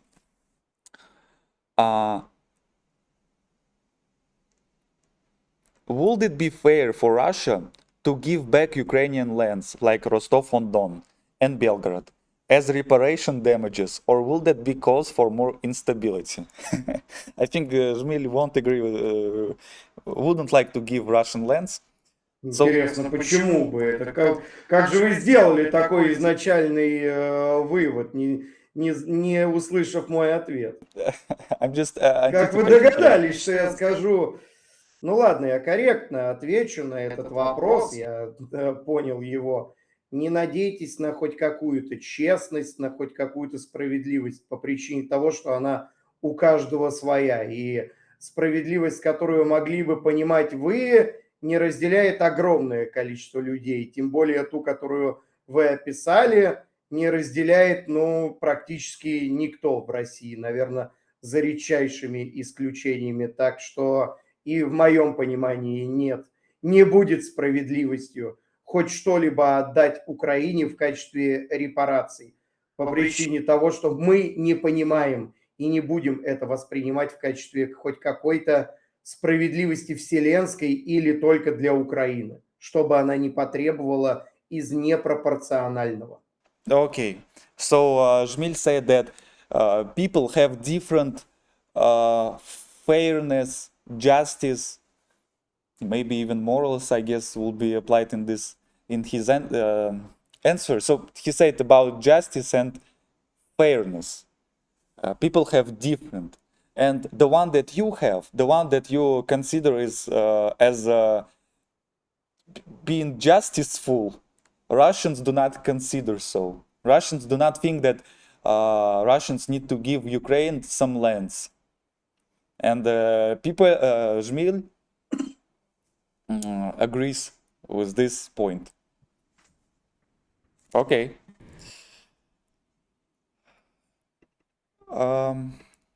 Okay, I think Я бы даже так сказал, раз sorry. вопрос был про репарации, мне очень импонирует позиция по этому поводу небезызвестного спикера на политическую тему по имени Михаил Светов, который про репарации всегда говорил следующим образом.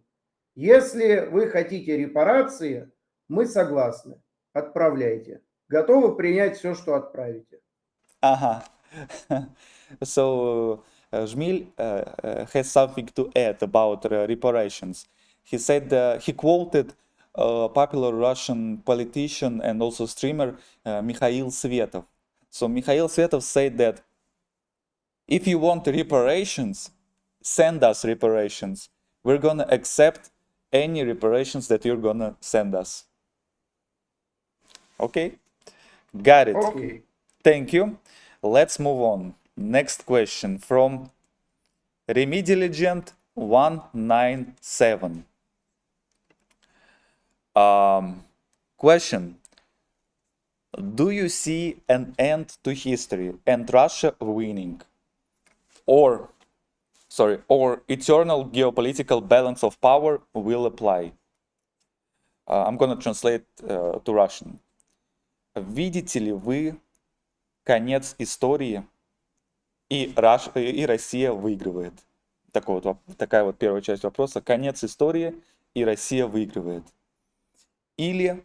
Конец истории с войной в том, что Россия выиграет? Ну, видимо, так, да. In this question he has some dates. В этом вопросе какие-то даты, там указаны конец СССР, конец Третьего Рейха и 2026. Западная Европа объединяется с Украиной, чтобы разрушить Россию, которая рискует остаться слишком доминирующей. Вот. И вот вопрос вот как раз. Видите ли вы конец истории и Россия побеждает? Или бесконечный геополитический баланс сил установится? В общем, какой Какой-то вы видите определенный- геополитический баланс сил? Вот если так упростить в будущем. Окей. Ну, я бы сказал, что конец военной истории будет в том, что ни одна из сторон не сможет четко заявить о своей полной и безоговорочной победе, так как не произойдет капитуляции одной из сторон. И рано или поздно, даже в войне на истощение, стороны придут к какому-то компромиссу, и, скорее всего, на тот момент он будет очень условно, но паритетным, не требующий дополнительно друг от друга ничего. Okay. Но я могу и Wait, ошибиться. wait, I'll do my best. My RAM is already overloading. So, Жмиль said that at the end, no country will be able to claim victory, right? Ни одна из сторон не сможет заявить о победе. And they will have to find безоговорочной победе. How do you say it in English? Undefeated victory, total victory, some kind of this the victory. And Скажите короче, ни одна из сторон не капитулирует. neither of the sides will capitulate. Capitulate. I'm not sure if it can be translated this way, but capitulate, right, ladies and gentlemen? Yes, and they will have to find some compromise, some middle ground. Yeah, maybe you have something to add, Жмиль. Может быть, вам есть что-то добавить по этому вопросу? Ну, я добавил только то, что я могу и ошибиться, конечно, в этом прогнозе. Однако при таком сценарии, где ни одна сторона не капитулирует, полагаю, что можно будет говорить об итогах, в которых, ну, больше изменений в результате войны, если сравнивать только Россию и Украину, будет в пользу российской стороны. Но очень условно, территориально. Территориально и по потенциалу использования этих территорий в далеком будущем. Okay, so he said that he might be wrong in his expectations, but he's thinking that Russia will gain more from the war, right? Вы сказали, что Россия приобретет больше от войны. Чем Украина. Than Ukraine, yes. Russia will gain more territories than Ukraine at the end of the war. Okay, let's move on. I think we have only 2 more questions. Мне кажется, осталось... один вопрос. One question, ladies and gentlemen. And I will ask one question from the chat. Ladies and gentlemen, if you have any questions, send them to the chat. Right now I have one question from the community post that I made. Сейчас у меня остался один вопрос вот в разделе сообщества, который я задал, и я задам один вопрос из чата. И все. And that's it. Why are you not conscripted? Почему вы не призваны? The question from Эдуардость. Почему не призван? По причине того, что в России всеобщая мобилизация не проводится. С 22 года у нас была и формально даже до сих пор существует бумажка, документ о мобилизации частичная, однако по ней призван я не был и не призван до сих пор. Может быть, вот поэтому я не на фронте. Скорее всего, да, предполагаю я. Okay. So Жмиль said, why am I not conscripted? Because in Russia there is no general mobilization. And since 2022, we have a paper that states that in Russia we have partial mobilization. I guess that's why I am not conscripted. This was all the questions. Это были все вопросы из раздела сообщества. Ladies and gentlemen, if you have any questions for Mr. Жмиль before we stop the live stream, please send them to the chat. Вот, я сказал, что вот если у людей есть вопросы какие-нибудь к вам, перед тем, как мы закончим стрим, пожалуйста, задавайте их в чате. У нас вот осталось всего 5 минут. Могу ли я задать хотя бы один вопрос вам, Даниил? Oh, yeah, yes, of course. Жмиль said, can I ask you one question, Daniel? Yes, of course. Да, Ну, пожалуйста. во-первых, можно было даже вначале сказать, вы же говорили, что у вас стрим по случаю дня рождения, с днем рождения вас поздравляем. К поздравлению, кстати, я спросил у человека, присоединяется и автор канала Семеркин. Насколько я понимаю, его видео про вашу деятельность и ваш канал вы видели, даже какие-то комментарии давали. Что могли бы сказать по поводу того видео с канала под названием Семеркин? Жмиль asked me about the video that was made about me. The video from the channel called Семеркин. Right, it was quite, it portrayed me in quite negative light. That was the whole point, I guess. Right? Я сказал, что вот это видео меня в негативном свете показал, ну, как бы окей. I think, такой вот формат видео, как это называется-то, расследование, вот, покажем всю правду, ну, и там какая-то подборка известных фактов из интернета. Ну, что это такое, ерунда. Можно было бы больше вот этого investigative journalism, больше вот этого журналистской работы. Ну, хотя бы написать мне. Ну, Yeah. А как вам кажется, действительно, в вашей деятельности и в вопросах, которые вы зачастую задавали лично на улицах, и в тот момент, когда вы уже не находились в России, люди из вашей команды задавали вопросы людям на улицах, вам не кажется, что в ваших дополнительных вопросах и даже порой в первоначальных уже содержалось определенное наполнение? Как нужно было бы на этот вопрос отвечать и насколько объективно, что ли, адекватно задавать вопросы, в которых уже содержится какое-то наполнение, ну, по не идеологизированности, а по политической позиции. Ну, нельзя забывать, что мы на Ютубе находимся, вот как Дугин, Собчак сказал, да, что вот если я просто вам скажу, что вот нужно всех серфингистов там санкционировать, да, вот он так сказал, а вот на самом деле он как сказал, то что вот нужно всех их там посадить в тюрьму, да, что-то такое. Ну вот, если я буду задавать вопросы, вот как в социологических обычных вопросах, вот такие вот длинные простыни, чтобы узнать вот точное мнение ответ человека, да, ну, то что точно не ютубовский формат. Но при этом вот я вот публиковал ответы людей, все почти, которые были. А вот те, которые не публиковал, вот бывало такое, что я указывал ссылку на Google документ со всеми ответами. Вот. Ну, в общем, я старался делать, скажем так, честную работу.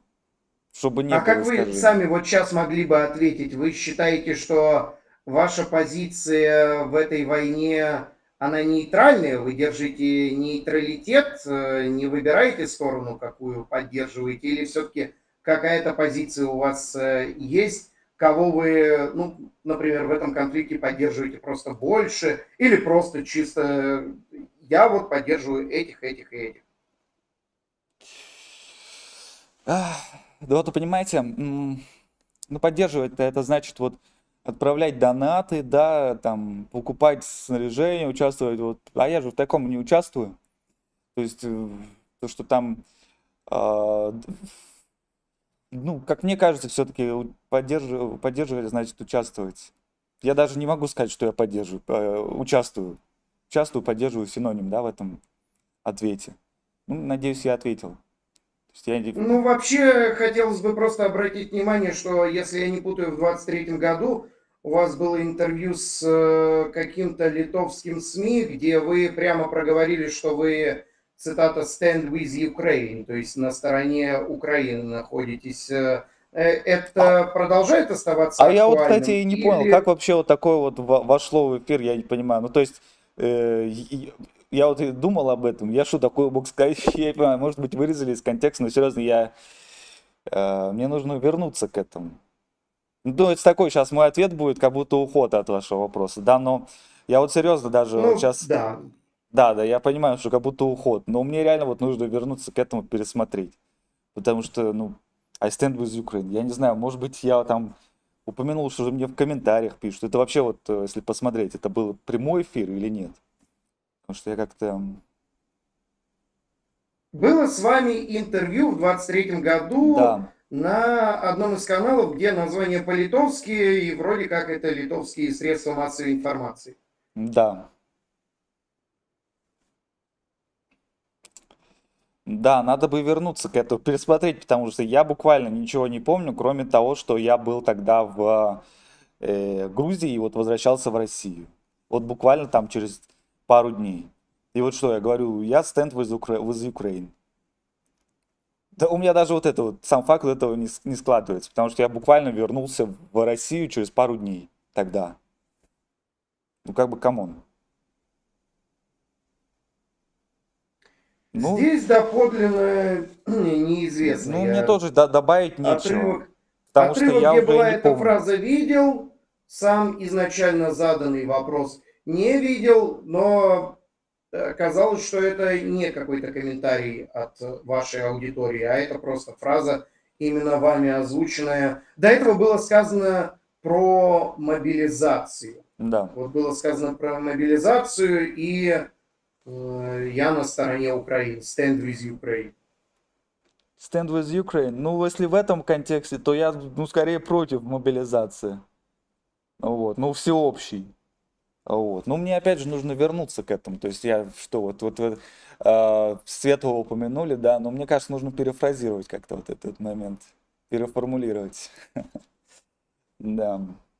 Ну, позвольте тогда уж я вам задам, потому что, я не знаю, мы будем топтаться вот на месте вот вокруг этой темы. Мгм. So, ladies and gentlemen, sorry for speaking Russian. It's not really the language that I usually use here on this channel, right? But we have 106 people on the stream anyway. Kohan R 3381. I think it's gonna be the last question to Mr. Жмиль. Это, наверное, будет последний вопрос Жмилю. Should be Ukrainian males allowed to leave the country? Should elections be held in Ukraine? Is it now a dictatorship? Please answer. Окей. Должны ли украинские мужчины, разрешено ли им покидать страну? Должно ли у них такая быть возможность? Первый вопрос. Украинским и российским я бы хотел, чтобы такая возможность, такая опция была у них. Однако, ну, не все так просто. Не все так просто, особенно для украинцев старше 25 лет. Yeah, he wished it was possible both for Russian and Ukrainians males to leave the country freely, but it's not so easy for people aged over 25. And by the way, I am right now officially aged over 25, just turned 26. Ну и вот я как раз говорю, что я вот официально старше 25, только что стал 26. И последний вопрос, last question. From this Kohan, he had two questions. У него два вопроса было в комментарии. Should elections be held in Ukraine? Isn't now a dictatorship? Должны ли выборы проводиться в Украине? Разве это сейчас не диктатура? Пожалуйста, ответьте. В зависимости, конечно, от определения, что вы понимаете под диктатурой. Однако лишение определенных гражданских прав – это, конечно, упор в сторону авторитарно-тоталитарных принципов управления государством. Okay, в целом, sorry. можно сказать, да, что это действительно так, и что нужны выборы. Однако главное оправдание с украинской стороны, что идет война, во время войны как же выборы-то проводить? Okay. Очень и очень тяжело. It depends on what you consider dictatorship, but revoking the citizen rights is a move towards authoritarian, totalitarian regimes. If I'm not mistaken, maybe also you say dictatorship regimes, right? But the argument from the Ukrainian side is that there is a war in Ukraine, so there is no need for elections. That's what Жмиль said. Maybe you have something to add? Может быть, вам есть что добавить? Жмиль. Ну, в принципе, нет, нечего добавить, кроме того, что им, ну, у Украины, это объясняется соответствующим законом, согласно которому нельзя проводить выборы во время военного положения, а оно продлевается уже 4,5 года. Okay, so Жмиль said that he has nothing to add, except that there is a law in Ukraine that states that during war you cannot hold elections. Yeah. Okay, thank you, Жмиль, and maybe you have something to add to say to my audience. My audience is very much interested in Russians, what they think. Вот я сказал, может быть, вам есть что сказать аудитории моего канала. Она очень интересуется, что россияне думают. Ну вот и в контексте вот войны тоже было очень много просмотров. Ну и сейчас тоже есть. И вот, может быть, вам есть что-то сказать им, передать. Мне пишут, что вопрос мобилизации не совсем корректно был переведен. Не упомянуто, что это именно для украинцев тяжело пересечь границу после 25 лет. Но да, если говорить про... Вы упомянули, что вот вам уже больше 25 лет, но вы же и не гражданин Украины, как я понял. Yeah. So Жмиль said that it's harder for Ukrainians to pass, to leave the Ukraine after the age of 25. Yes, and I maybe didn't mention it. So he mentioned it about Ukrainians. If you are over 25 and you are male, it's hard to leave the country for you. Да, простите, вот я, может быть, это, да, не перевел. Окей. Я хотел еще спросить, вы же сейчас не в России находитесь, правда? Да, я сейчас путешествую, вот. А то потом я боюсь, вот вернусь и все, путешествие закончится. Я сейчас пытаюсь все страны посетить. Как-то так. Да, ну просто было интересно. Но при этом в Россию, вы сказали, время от времени приезжаете, или это было в 23-м году? Да я уже давно не приезжал. Вот сейчас у меня уже 50-я страна. В общем, еще работаю на всю жизнь. Ну, российский паспорт очень хороший. Вот я хвалю его на всех стримах. Вот говорю, вот, хорошо, что у меня российский паспорт, и можно много чего посетить. Ну, кроме ЕС. Если бы ЕС было, это было бы в топ-10. So yeah, I just say to Жмиль, Russian passport is actually strong. So ladies and gentlemen, go to Russia, make Russian passport. Езжайте в Россию, делать российский паспорт. Да.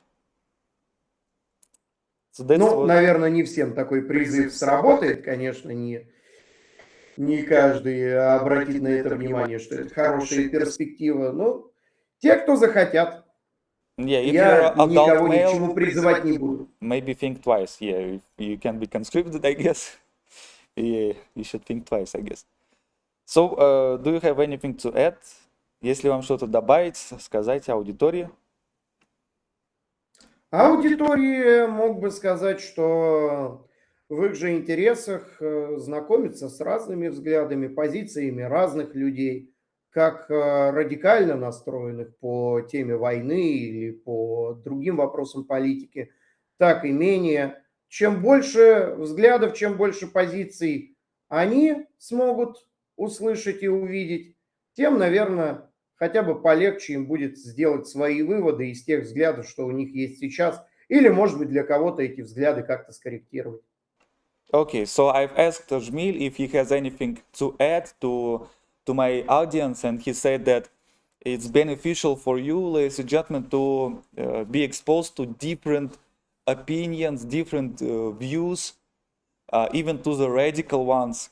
And the more opinions you're gonna hear, easier it's gonna be for you to make up your own opinion.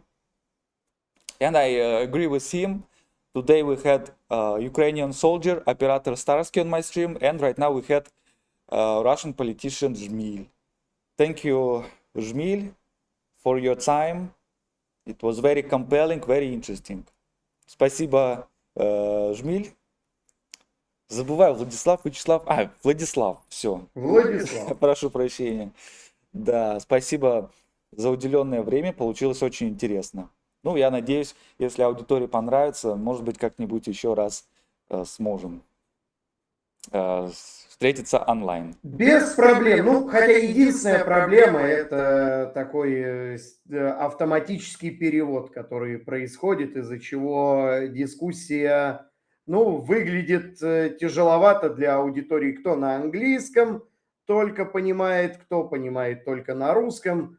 Как-то сама дискуссия, ее темп изначально оказывается каким-то смазанным и не очень ясным для зрителя. Yes, and now I'm gonna do exactly this thing. I'm gonna tell the audience of that I said, I told Жмиль, I hope we're gonna see each other again, and he said that yes, but we had the conversation wasn't smooth. Because I had to translate. So, ladies and gentlemen, please tell me in the chat, do you think it was informative, it was good quality stream? And as there is a Russian phrase, первый блин комом, right? I didn't have such stream before. Hopefully I'm gonna improve next time. Надеюсь, в следующий раз получится вот научиться на ошибках, улучшиться. Как-то так. Спасибо еще раз, thank you, and hopefully see you next time. Bye-bye. Bye-bye, вам спасибо. Спасибо, всего доброго. Oh, ladies and gentlemen, what do we have? How about making a stream between Ukrainian soldier and Жмиль? Oh, this will be banger, ladies and gentlemen. Thank you everyone for participating, for staying with me here. Very good format, some people say. Vitaly channel. I hope this channel's audience will learn Russian next time. Thank you for your attention. Yeah, I have a live. I'm supposed to have a live stream with Mr. Konstantin. Who said money? Oh, lucrative door. Thank you. Блин. Только закончился. I'm gonna text Konstantin. Ladies and gentlemen, 15 minutes.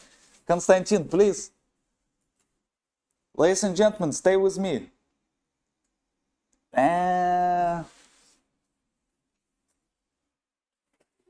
Ay, ladies and gentlemen. Today we will not have Konstantin. We had a long conversation with Жмиль, and Konstantin is busy. 93 people on the stream. Okay, I'm gonna read the message right now. I was supposed to have a stream with Konstantin. But what? Instead of Konstantin, we're gonna have a black screen right now.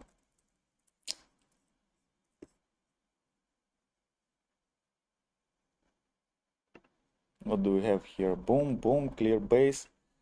To get a Trump's visa to the United States.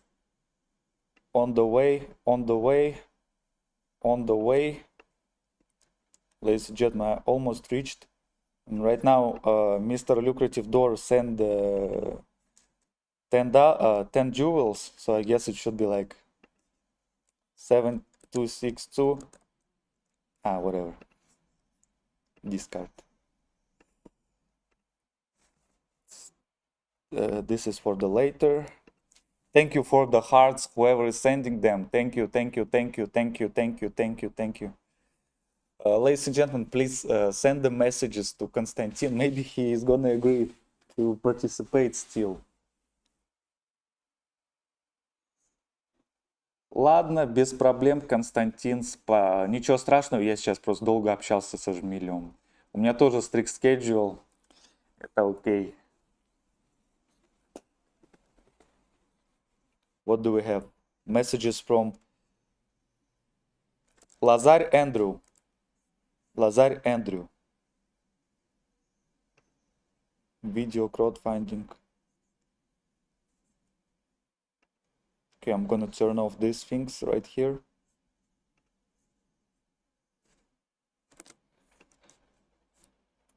Lazar Andrew.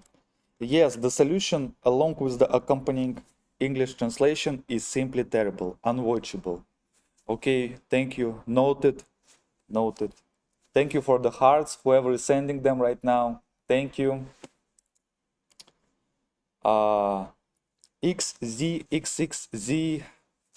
Yeah, to all the Russians who think that Ukrainians are Nazis, can you produce evidence? Okay.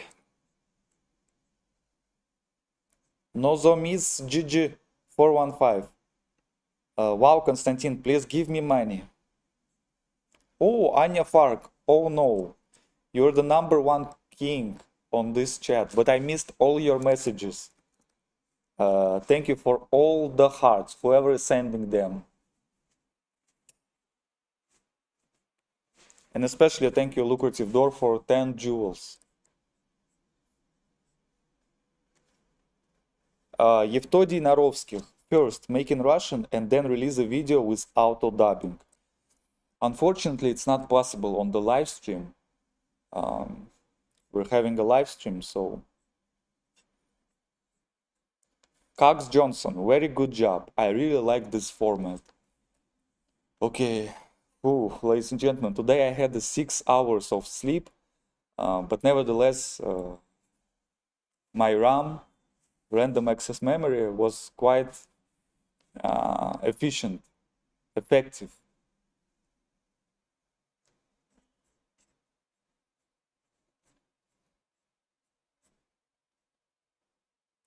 Fuse Develiki 9387. How did Жмиль end up here? What kind of intersection of worlds is this? Ladies and gentlemen, if you have any ideas who I need to invite to my next live streams, please let me know. I think they turn out to be very informative, very compelling, interesting. The Жмиль, he was suggested by one of the subscribers on one of my previous community posts. And you know, the thing about Жмиль, he is very popular in Russia, and I used to watch his videos, but I wasn't even thinking that he would accept my invitation. Although my channel is 5 times bigger than his, but yeah, I think he is he has very interesting perspectives on the subjects.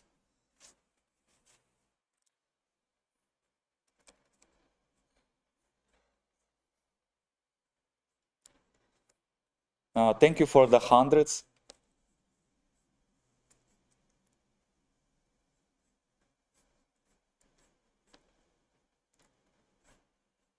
Nozomis JJ 415. Daniel is not stupid. He is a man with many liar faces. What was the context? Was it about like the Lithuanian news channel where I said I stand with Ukraine? I actually don't remember this interview at all. Like, what's happened? Maybe someone can send me the link to this interview and we can rewatch it.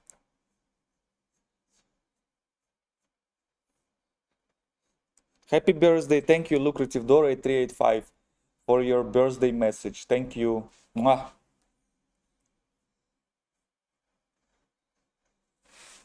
Nozomis JJ 415. Have clicked your channel. Do not recommend. Lazar Andrew.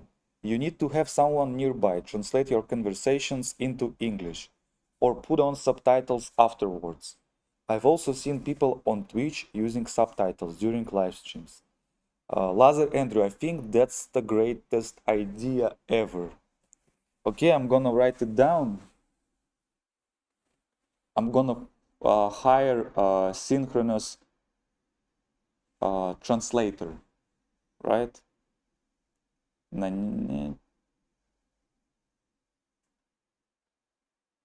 Yeah. Thank you, Lazar Andrew. This is a brilliant idea. I'm gonna hire a synchronous translator for my next live streams. And this way I can also invite many other streamers. No, not really, but also politicians, Russian bloggers, streamers. Yeah, it will be very interesting.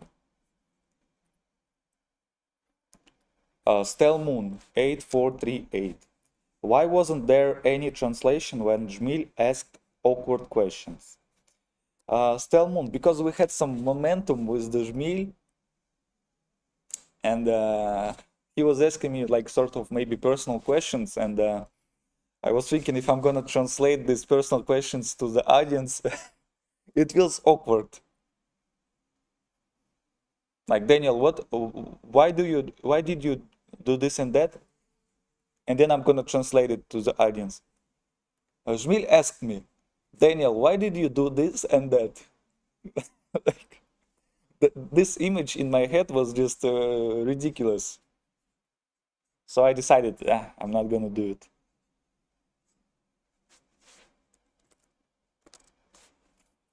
Gags Johnson, you need someone who has translated and can type over 100 words per minute. But guys, it's not easy to find such people. I think it's a spectacular job that I've just done. You know, synchronous translation is really another easy job. Oh, ladies and gentlemen, yeah. I guess it's really not gonna be easy to find people for to make it. Yeah. Jods Erhames. Daniel, you should ask Sentient Ivan to do a live stream. Yeah, I was thinking about it, but I guess my audience doesn't really know who it is, who he is, right? And I also don't watch his videos, so it's really there is really not a match, right? Regarding Jmil, for example, there is a match because I used to watch his commentary, but Sanctioned Ivan is really far away from me. But if at least like 5 more people is gonna write that I should invite him to the stream, please do it, and then I'm gonna invite him. El Krasava 7905. What's the point of bilingual streams if they're impossible to run properly? Just release videos. El Krasava, I was just thinking about the incremental improvements. Okay, I just know that for the first time it's not gonna succeed, right? I did the first stream with Jmil right now, right? And it wasn't really the best. But now I know the mistakes. Now I know what's not working, and next time I'm gonna improve. That was the idea in my head. Turbine 3940. The Russian government is radically different than the Russian people.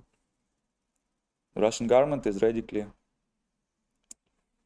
Turbine 3940. I think this is completely wrong, because the Russian government is just a phenotype of Russian people. It's like saying my hair is completely different from my genes, right? It's not really so. My genes define my hair. The Russian people define the Russian government. Phenotype. Agronom E8 мягкий знак. You will, okay. Lazar Andrew, how long have you been trying to speak English? Trying. Lazar Andrew, your comment is very ridiculous. Like trying to speak English. Like, yo, Daniel, good job. You're doing your best. You still have a lot of things to improve, but you're doing your best. Lazar Andrew, I've been trying for the last 20 years, maybe 18, because I started studying English in my school when I was in 8th grade. Sorry, 2nd grade. I was 8 years old. So 18. Right now I'm 26. Just turned today. Cox Johnson. He did a very good job for it being his first time ever. That was my point. Yeah, I also acknowledge that I did a very good job with this synchronous translation. This was a very good job, realistically speaking, because I had to focus not only on the on the answer itself, right? There are also a lot of other things, like, is the stream live? Is the camera fine? What am I showing? And I just appreciate my brain right now for working, because I had only 6 hours of sleep. Somehow I still managed to pull it off. Kohaner 3381.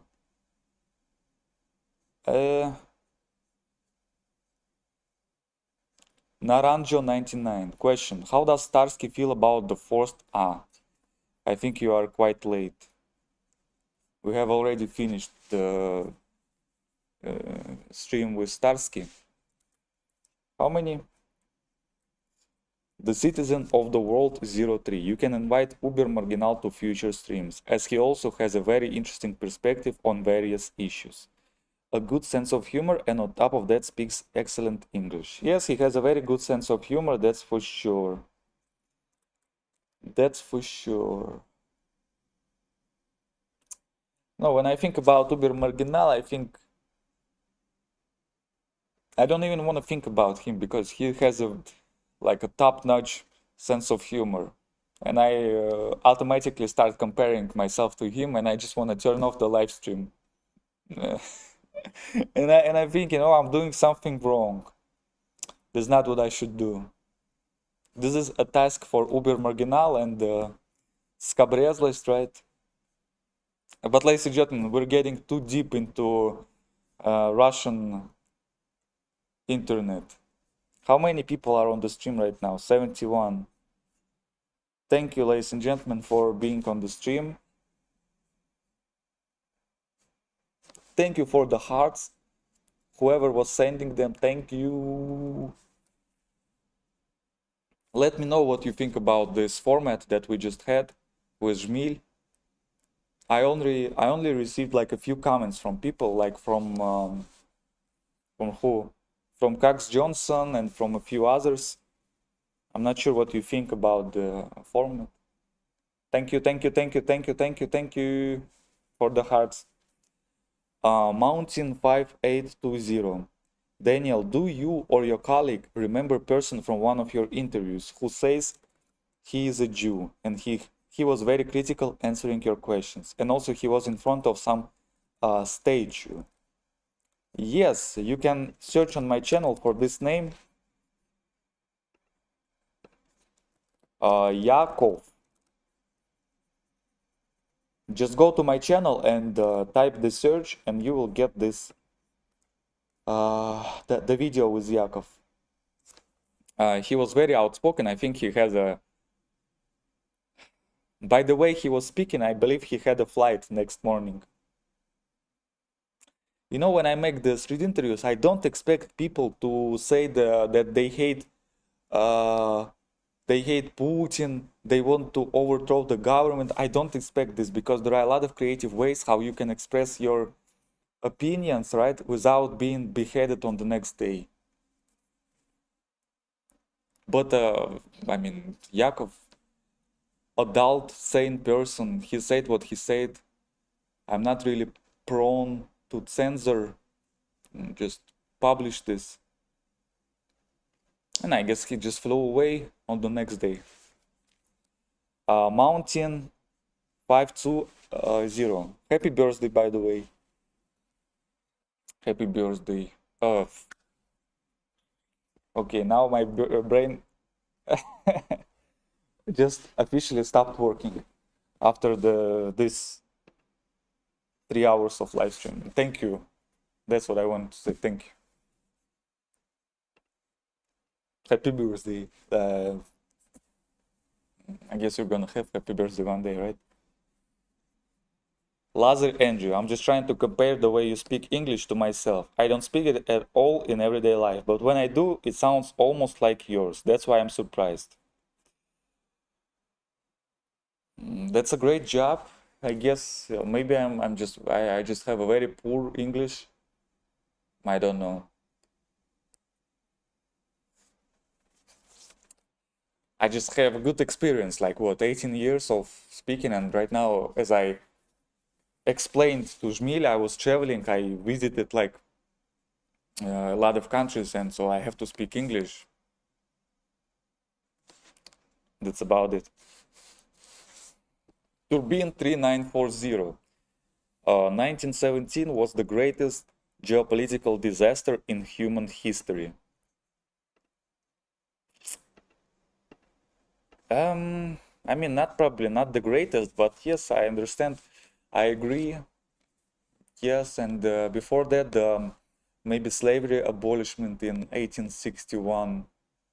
I'm not sure, like, the democratic rights. Why will people need democratic rights? Like, 170 years ago, most people didn't have democratic rights, right? And it was quite fine. When only aristocracy could decide what to do with the country. It was great. Now, everyone has democratic rights. And 1917 is a big part of this. Cox Johnson, just imagine the potential in the future to have both Ukrainian and Russians live with a translator. That's great. That's a great idea. Cox Johnson. Позвать. So, okay, I'm gonna call maybe operator and Жмиль on my live stream. I think it might be interesting. I'm gonna do it one day.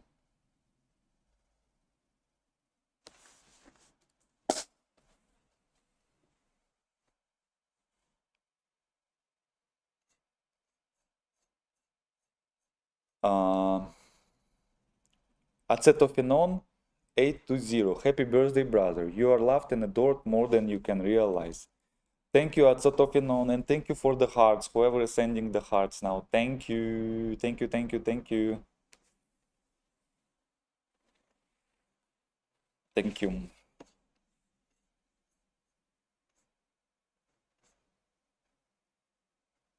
Pekka Sukhonian. You make interesting content. It gives a glimpse of reality.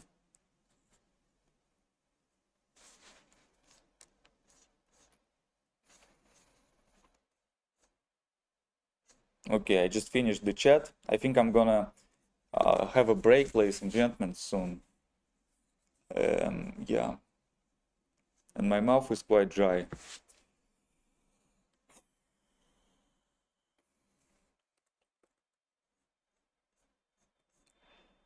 "63 people on the stream.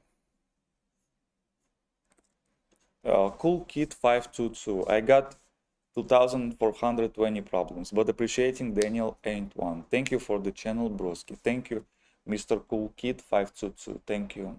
You are the gold. Mountain 5820. Breakdown fee, you mean? No, right now I'm gonna have lunch, or I should say breakfast, because I didn't have breakfast. Yeah.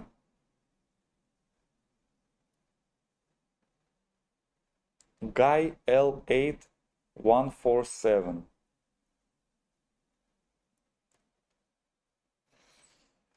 Oh, you know what, ladies and gentlemen, this is like a confusing part about making,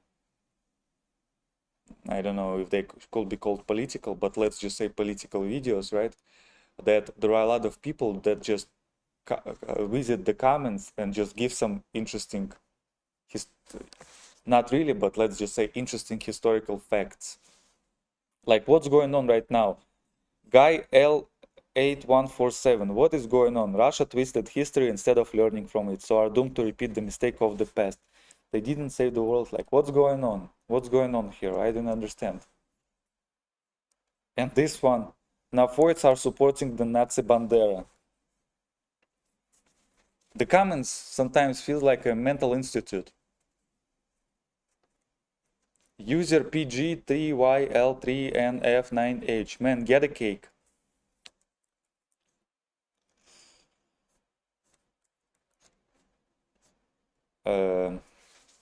Ralph Mellor 1909. Late to the chat. Daniel thirsty and time for breakfast. What to say? Happy birthday, Daniel.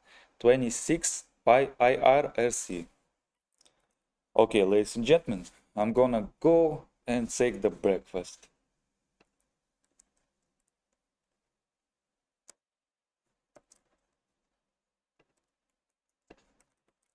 Thank you, ladies and gentlemen.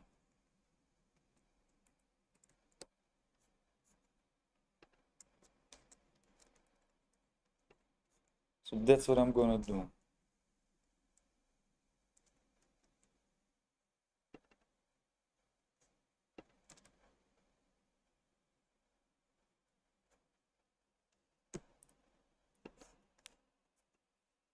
How about that?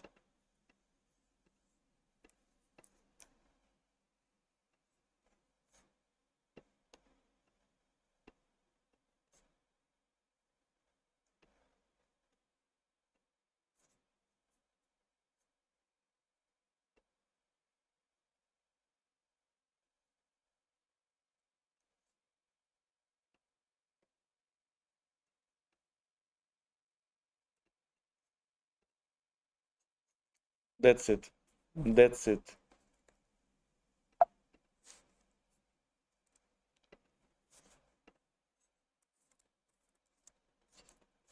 Hopefully Konstantin changes his mind. Very interested in hearing your next discussion with him. Mountain, bye-bye. Thank you for your kind comments.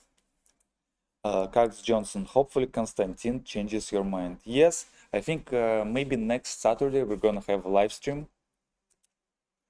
Okay.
Ladies and gentlemen, ladies and gentlemen, how are we doing?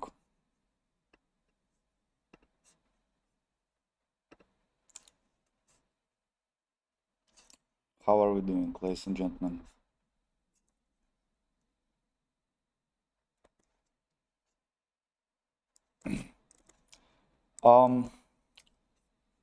Okay, birthday cake break is over. I think I need to restart my live stream because every person is gone. Who is on the stream right now, ladies and gentlemen? Please let me know. I have 30 people right now on the stream. He is back, Dark Fox. Hello, Mr. Dark Fox. If I remember correctly, you are from Lithuania, right? The Oracle, hello from the USA. Hello, Mr. Oracle. I'm gonna guess your state. You're probably from...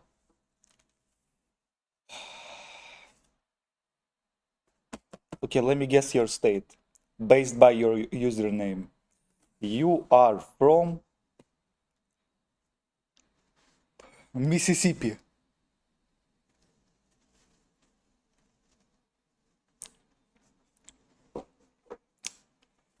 Don't make me guess your city where you're staying, because we can go too deep. I'm gonna guess your name. Dark Fox, nope, I'm from Denmark. No, I'm talking about Mr. Oracle. I just guessed his state. He's from Mississippi, just based on his username. Nice try. Yum, yum. I can even guess the city. I am the Oracle, by the way. I am. Robodeo 1621. I am here. Robodeo, I can guess the country where you're from. You're from the United States. That's easy. Who is else on the stream right now, ladies and gentlemen? Please let me know. Who is on the stream? I think maybe I should restart the stream right now, because I had the break. Right now, all the people are gone. Yeah, I'm here. Oh, ladies and gentlemen, when we had a stream with Mr. Жмиль and Starsky, operator Starsky, I missed a lot of questions. Semyorkin is the best channel in the world.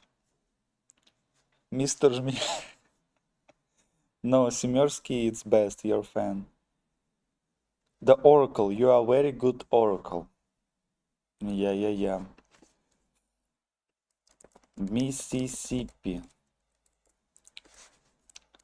So let's guess your state, city. Of course, you are from Jackson.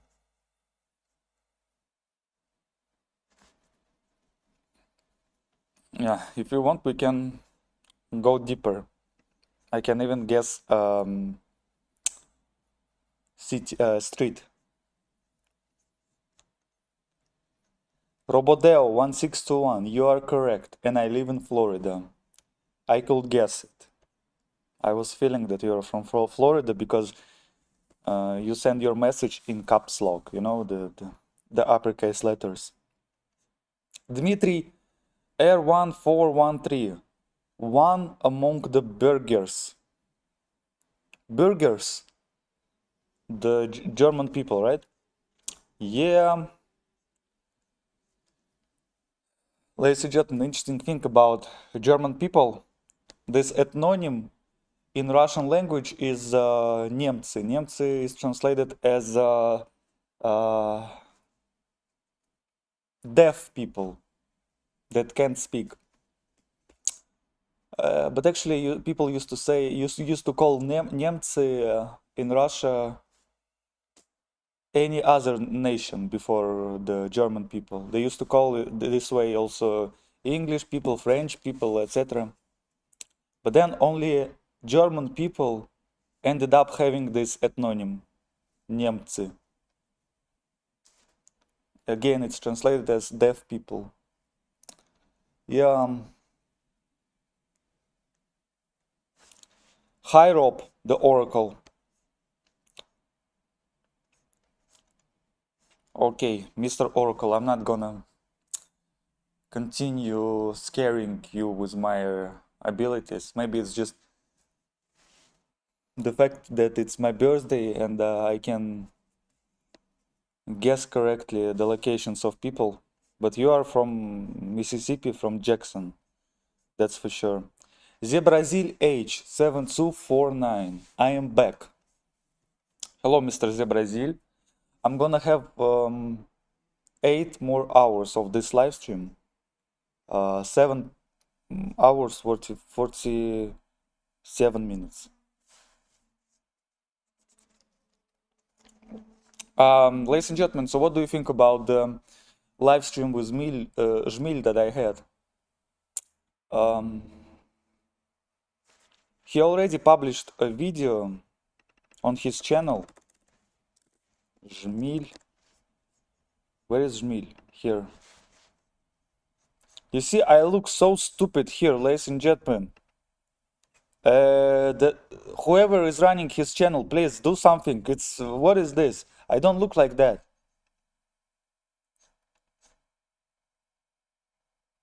Or do I look like that, ladies and gentlemen? I look like gorilla.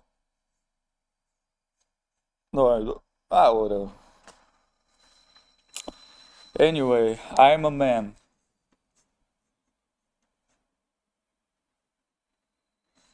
I'm a man. It's okay. I can be ugly. Alright, ladies and gentlemen, so this is the channel of Жмиль, and they already published live stream, and that's what people said. Why does he speak English? The bass has gone international. The translator sucks. It's hard for me to listen to him. It's cringe-worthy. Both the pronunciation and the translation are terrible. What do you think, ladies and gentlemen, about my pronunciation? What's going on?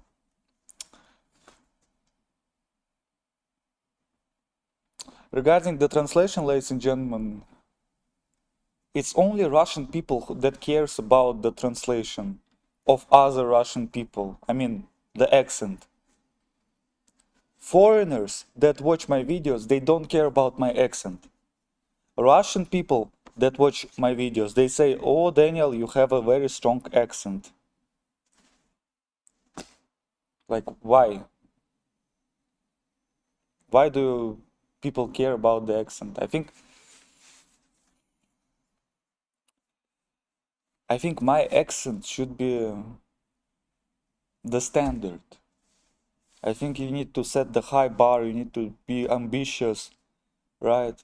I think in my accent should be the standard, the gold standard. My accent should be put in the Paris Museum of Standards.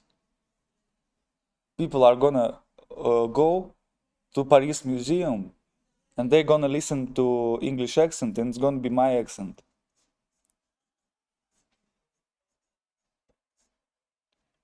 Faribor Zam, your performance was great. Zebrazil SH7249, your pronunciation is impeccable. Accent is part of who you are. Yeah. And Russians in the comments of Жмиль, they seem to have a low self-esteem.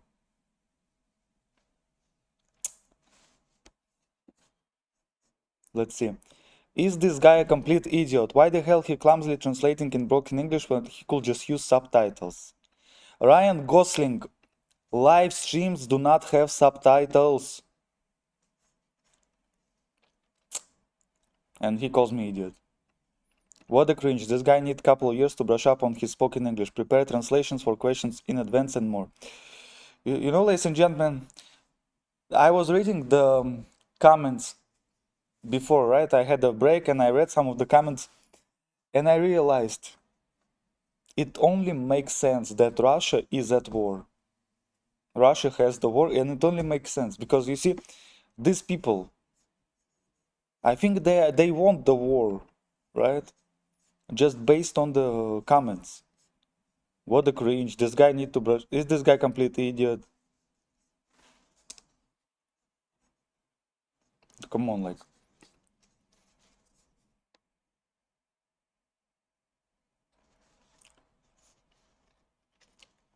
Sergei Giovannu. It's not about the accent. People mean bad translation. The idea Jmil wants to convey is fundamentally different from what you're saying. Well, yeah, I'm not a, translator. I mean, I would like to say I'm not a professional translator, but I did my best, I realized I did my best, actually.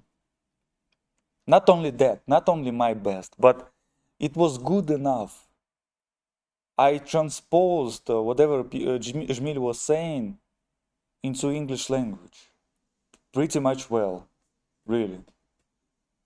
Something might have lost in translation, but overall I think it was good enough. Timocha, yeah, Timocha A4Gam. Damn, I wish this crap would end already so I could finally play the so-called Mega Man. No, it's not a spam,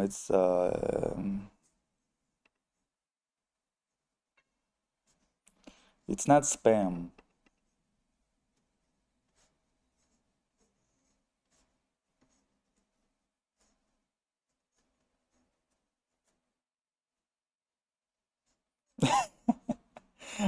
Okay, we will have to return to this video one day. I think it's very interesting. Very interesting. What do you guys say? Wayne White 1295. Daniel for president, although that usually means short lifespan under the gangster government.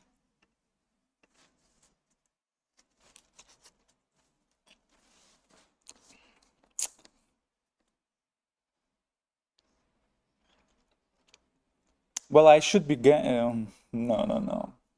I don't want to be the president. Too much responsibilities, too public. The life is too public. I would rather do live streams for 50 people. If you had to ask me, Daniel, what would you like to do? Live streams for 50 people, 45, right? Or being a president? I should say, okay, 42 is also good enough.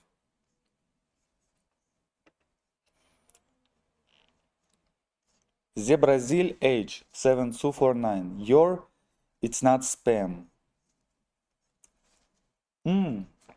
By the way, ladies and gentlemen, I just realized I have this schedule in the description and it says that I have a present, right? A birthday cake break. 13. I think I should introduce the present right now, right? In 6 minutes. Ladies and gentlemen, I'm gonna introduce the present in 6 minutes. I will introduce the present.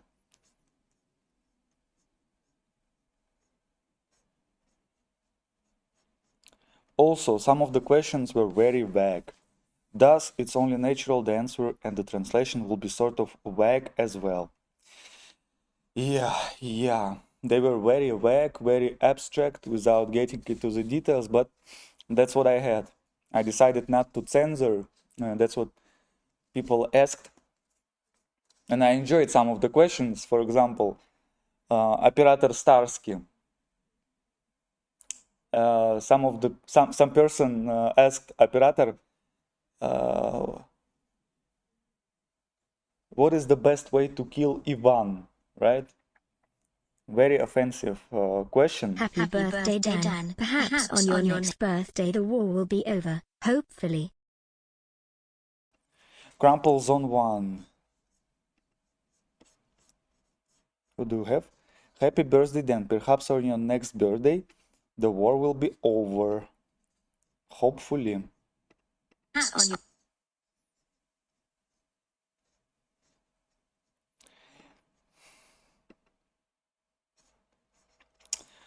Yeah, the war will be over right on the next war. Next birthday. Ooh, ladies and gentlemen, if you think about look, 20. Okay, not 20. About 18% of my life I lived under the war in Ukraine. That's surprising, right? 18%. And if it's gonna be one more year, it's gonna be like 20%. Oh, ladies and gentlemen, 1/5 of my life. Yeah, I hope we will not get reach the point when it's gonna be like one half of my life.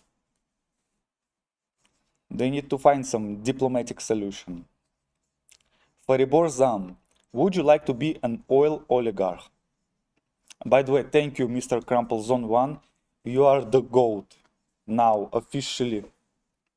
Right? I don't know if I put you in the... That's such a mistake. Crumple Zone 1. GIF. Is the GOAT. Just like that. By the way, let's update. The Oracle. I'm getting to you, to Mississippi. I'm gonna come soon. Faribor Zam, would you like to be an oil oligarch? That's actually part of my history.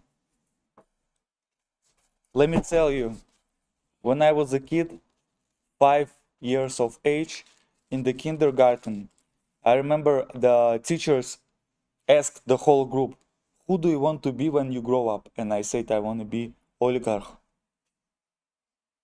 I'm not kidding. I'm not joking. I say that I want to be not rich, but oligarch. And I'm kind of far from it because I need to take the resources, the control of resources, right? Oil extraction, gas extraction, but I guess it's very wild. It's not that easy, especially it's not easy for a person on the autistic spectrum. I took a very impossible challenge, task. So I guess I would like to be, but I don't think I can. You know, my life is about clicking on computer.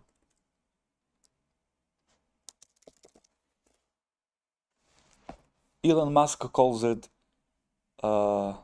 laptop class. I'm in the laptop class, ladies and gentlemen, not in the oligarch class. Mark Dornan 1454. Well, this live chat is useful. We can see clearly what a bunch of 18th century propagandized imperialist Russians are. You know, Mark Dornan, this is a very interesting topic. And this was really bothering me for a while. As a person that's exposed both to the English-speaking audience and Russian-speaking audience, I would say there is a very big difference. If you're gonna publish anything for the Russian audience, you need to have a very thick skin, because people will be attacking you, they will be insulting you. Yeah, it's not that easy. But I guess it also depends on the topic. Okay, so to be mathematically correct, it also depends on the topic. For example, as a hobby, I like to go to the channels that I usually don't visit on YouTube. For example, recently I explored some astrology YouTube channel for women, and it's a completely different reality. And I want to make a video about it, by the way, about astrology YouTube channels. You are used to think that there are 12 astrology signs. What? Leo, Scorpio, whatever. But these days it's not the whole reality. They made up a lot of other things, right? But okay, but it's a little bit out of topic. So and there are a lot of Russian YouTube channels that are targeted for women, and also I used to watch some of them, right? About it's just not possible to watch these channels, by the way, if you're a man, right? So there are women that sit in front of camera and they talk for hours about some bullshit. This is just not possible to endure if you are a man, right? And so I looked at the comments, and it was a Russian channel, by the way, and I looked at the comments, and the comments were very polite, very kind, right? And I opened the comments of this Mr. Жмиль right here on my. By the way, somebody please change this shit. This is what I look like. I think I shouldn't have shaved my facial hair. What the fuck is this? And look, the comments are very negative. Like, what's going on?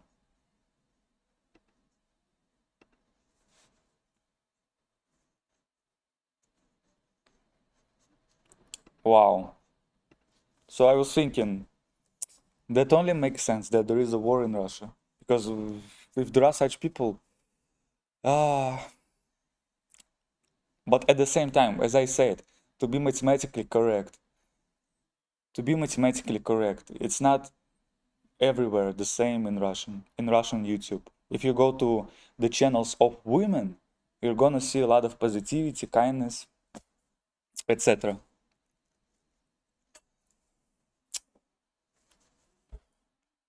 On my channel, I usually don't see any negativity from the English-speaking audience. I usually don't.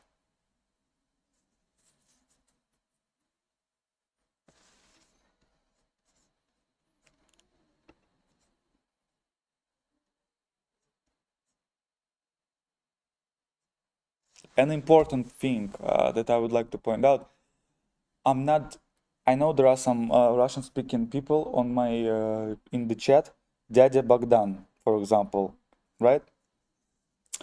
I'm not saying that Russian people are bad, okay? I'm just highlighting the difference between Russian people on the internet and English-speaking people on the internet. Best Kiwi 469.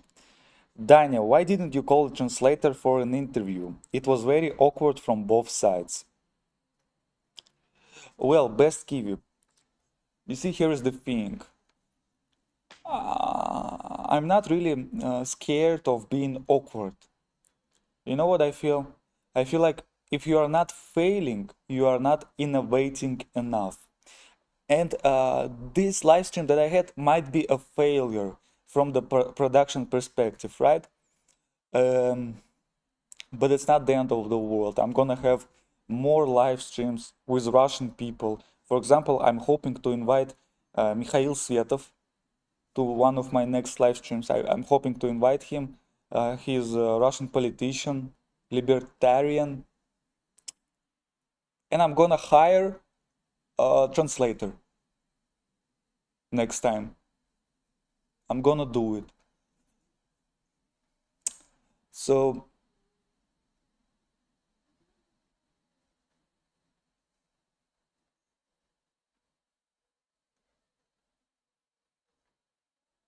okay, I might have flopped a little bit, right?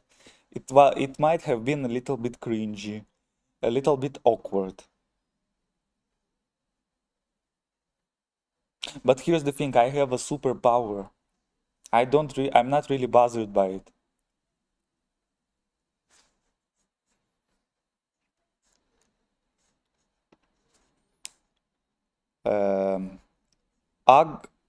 X or RYT.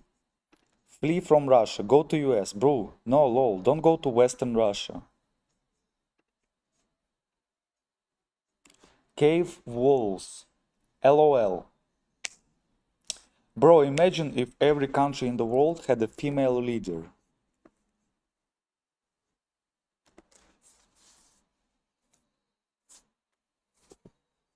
Actually, it will be better, right? Because by the game theory,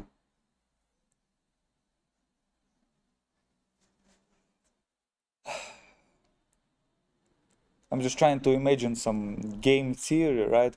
If there is gonna be like 50% woman, 50% man, I think men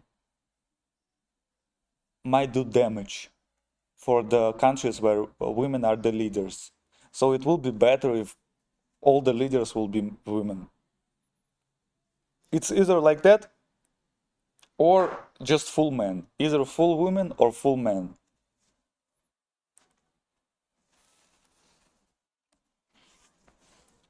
Because women are more kind by their nature, all right? Unless they are psychopathic. There are such women, okay.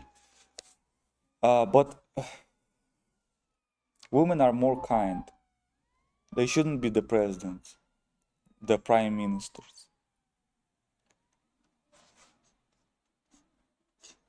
It's not a place to be kind, right? Mr. K. Walls, what do you think? By the way, hello, Mr. K. Walls. I remember you from my previous live streams. Fan 14 like. Hey again, how are you? Hello, Mr. or Mrs. Fan like. I remember your trends from Turkey. I don't know what I should say, Mr. or Mrs.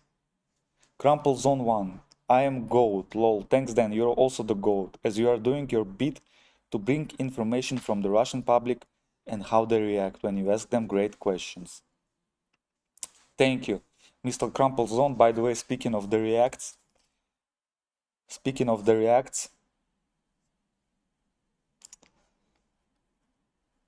I want to make a video where we're gonna present Russians. We're gonna present them, show them the videos from FPV drones. I think that's interesting, right? I think you know it already because I kept telling about this on my previous live streams. I'm very much hoping that it's gonna be completed. Falcon 2981. I watched Jmil's post. I'm shocked. Your Western viewers think in terms of labels and stereotypes. Some kind of imperialism, some other nonsense. And then they seriously think people are being brainwashed. Falcon 2981.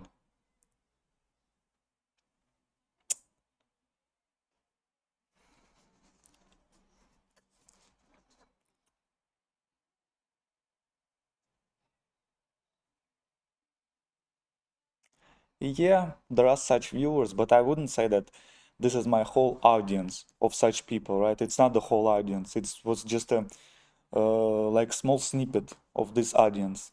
Like what? I asked Жмиль like 10 questions. I didn't have much questions to choose from. So yeah, that's what it is. I didn't have censorship. I just presented whatever questions I had. Okay.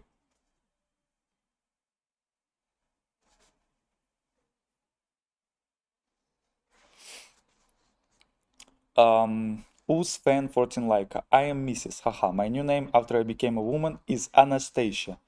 So my name is Anastasia. So you were a man?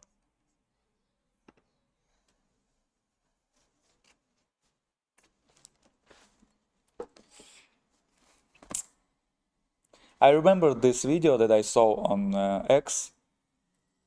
The street interviewer was asking a woman a question. When did you realize you are a trans woman, right? I mean, I probably can find this video right now.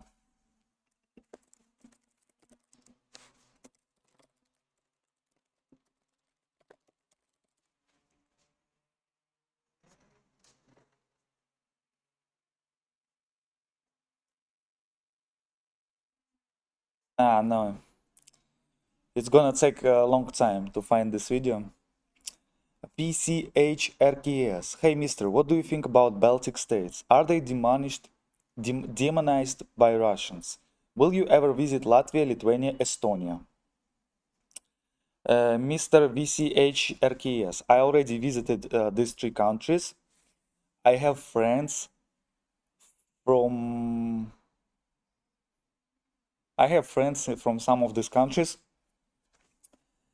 They think that they were demonized. Yes, in Riga, for example, you can find the Museum of Soviet Occupation. That's what you can find there. I mean, it depends on the perspective. If you want to think about their perspective, then yes, they think that they were demonized. Yeah, if you think about Russian perspective, they would say that, I mean, Russians conquered these territories from Sweden, right? But the history there is quite vibrant in this area. Lithuanian, Polish, Commonwealth, Livonia, then also Latvia, Sweden. Yes, Latvia has been a part of Sweden for a long time. Estonia they are Finnish people basically. So yeah, Russia conquered Latvia from Sweden, right, in the 18th century. Then it was part of Russian Empire, and then it had a little bit of independence in the 20th century. And then it was back in Russia, and then it has independence. So, I mean, demonized or not, why are they not talking about demonization by Sweden? It also happened, although a long time ago.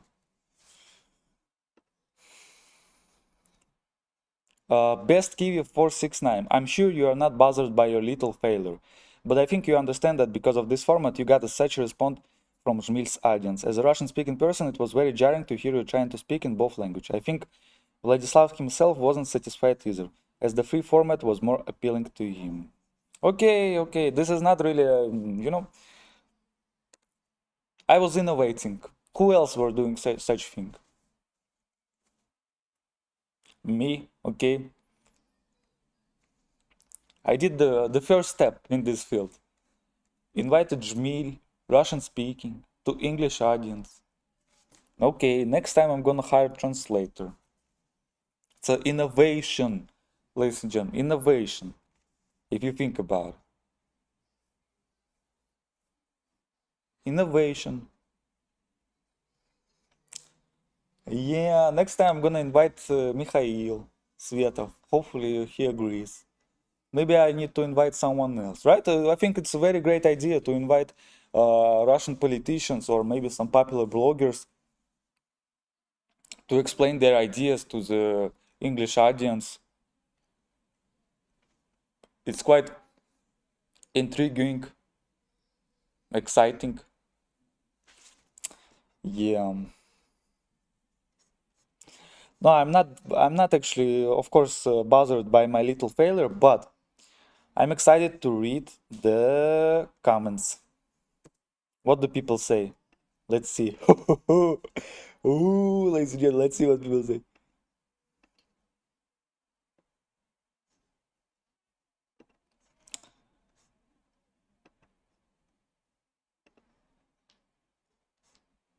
I can't translate it to English. Okay, ladies and gentlemen, maybe next time. Maybe next time. 1420, Mr. Жмилевский says hello. Lox 1B? Okay, hello, Mr. Жмилевский. I think I need to restart my live stream. I have like, what, 30 viewers right now? They are all gone because I had a break, right? 26 now, ladies and gentlemen, okay. Okay, ladies and gentlemen, I'm gonna restart this live stream in about 45 minutes. Zebrazilch 8199, you need to invite Colin Robertson.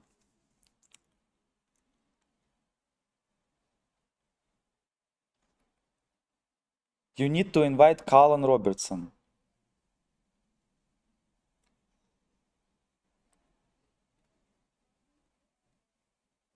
The fuck? Yes, Colin Robertson. I need to invite him. But here is the thing. Zibrazilch, here is the thing. I sent him $3 on PayPal. $3. And I was just trying to send him some message and I couldn't find his socials. So I sent him messages through PayPal. I sent him $3. And in my messages, I say that he makes yellow journalism content. Because if you're gonna watch his channel, you're gonna see that, for example, 9 months ago, he made a video that, oh, Russia is gonna freeze because they don't have fuel and stuff like that. Something about it, and what? Russia didn't freeze. Now he makes videos, Russia is this and that. Ladies and gentlemen, and I feel like I picked up a fight that I will not be able to win. Because it's a fight against the slope. Political slope is bigger than me. It's stronger than me. And there is a good saying in English, don't bet against the degeneracy. Don't bet against the degeneracy. And I feel like this political slope is not far from this degeneracy, right? And degeneracy is gonna only increase. We're gonna be eventually in idiocracy.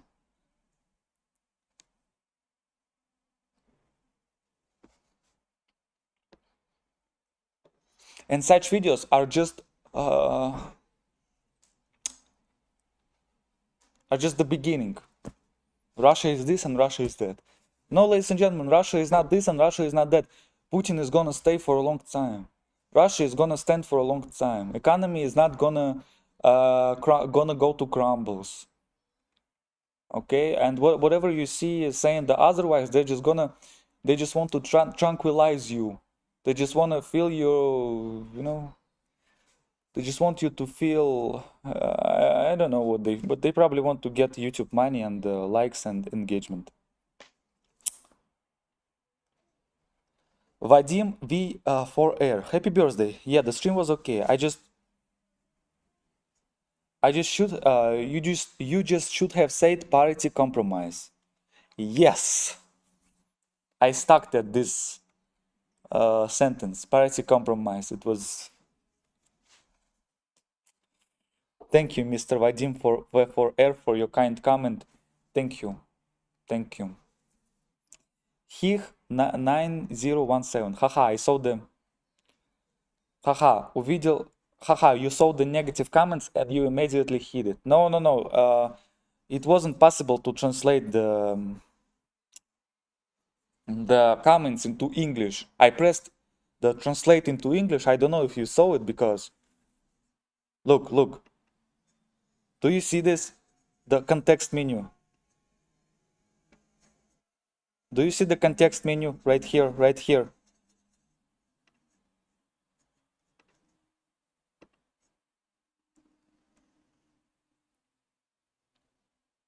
Let me see. Ah, you see it, you see it. I was pressing on the translate to English. And it couldn't have been translated. Best Kiwis 469. No offense, by the way, just my thoughts.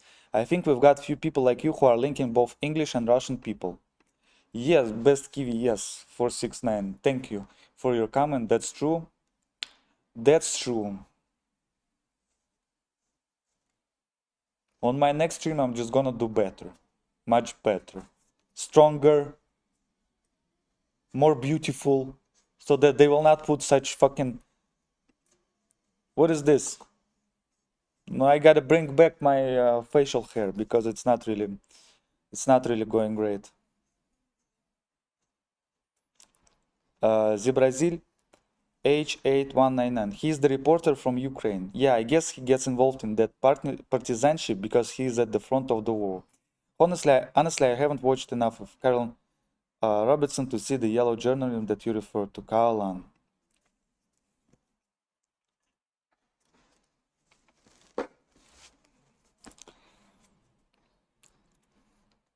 Well, I just had a few moments here and there, but even the titles alone that he has, right? The titles. Russia is gonna, like, Russia cannot ignore this. Believe me, Russia can ignore whatever. Especially Russian people. They can just ignore whatever they want. They will ignore anything. Russia can ignore anything. And I remember 9 months ago he made a video that I already was talking about. That Russia, what's the Russian, something about gas, and Russia is gonna be cold in the winter, and so what? Now what?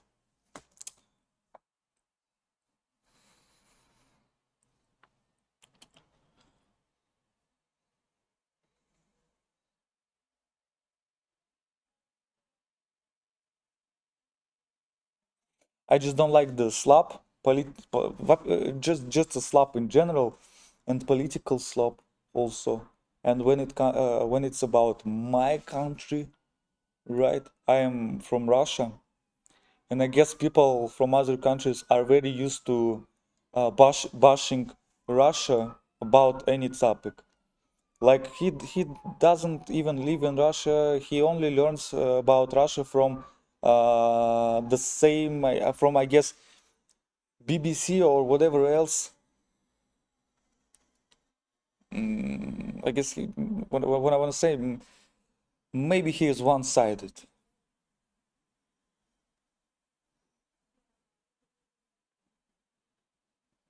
But I don't know. That's why I wanted to invite him to my live stream to find out. And I think it's very reasonable because he makes videos about my country. I am from Russia. I have Russian passport, right? I have Russian passport. It's very reasonable that he comes to my channel and explains why he says so much.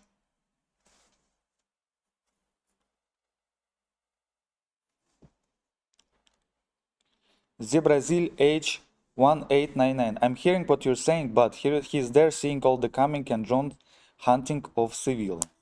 No, I understand what you're saying. I know drones are hunting, yes. War crimes, civilians dying. Does it mean that Russia is cooked? Russia will be gone tomorrow. Russian economy is in crumbles. Does it mean so? It doesn't. Vadim V4R. No, I understand you're talking about the war. Zebrazil H. I'm not talking about the war. I'm talking that Russia, and it was very popular even on my channel, like 2 years ago, 3 years ago, 4 years ago. People were saying, oh, it's over for Russia. Putin must have a trial in Gag. Right? That's what people used to say. People are gonna revolt, things like that. And no.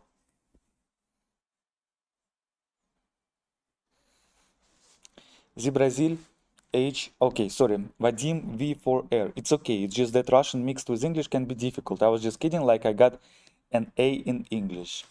Thank you for your kind comments, Mr. Vadim. Zebrazil H. Kodrianisi 316. You are still online? The FSB guys asked for you. Oh, I remember you, Mr. Kodrianisi. You're from Romania, right? Synaptic gap. It's the tyranny of the algorithm. Yes, the algorithm does a very bad job to the society. Zebrazil H. 8199. Okay, I would think that would certainly affect his content. I mean, bombing.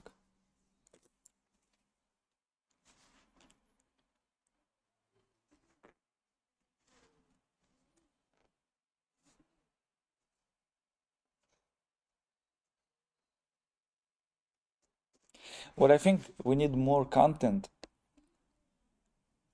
and it will be actually very interesting, that will say that Russia is actually doing good. I think Russia will actually stay for like 100 million more years. Putin is gonna stay forever. Putin won't have a trial in Gag. We need to have such content, right? Like the whole YouTube must switch to making such content. It will be more realistic. People won't be delusional. PCI cries. First time watcher, first time commenter. Hope your birthday is doing great and great health to you. Thank you, Mr. PCI cries. My birthday is doing great. Today I had a stream with Mr. Жмиль, Mr. Operator Starsky, and I was also supposed to have a stream with Konstantin. But we didn't have a time intersection. I messed up a little. So far it's going great. Thank you for your kind comment. The Brazil H 8199. I wonder if another reason for Kalan is often embedded with the Ukrainian military. As BD, that will certainly put a slant his perspective. Okay, I actually have no idea what's going on with Kaolan, and I don't know much about him.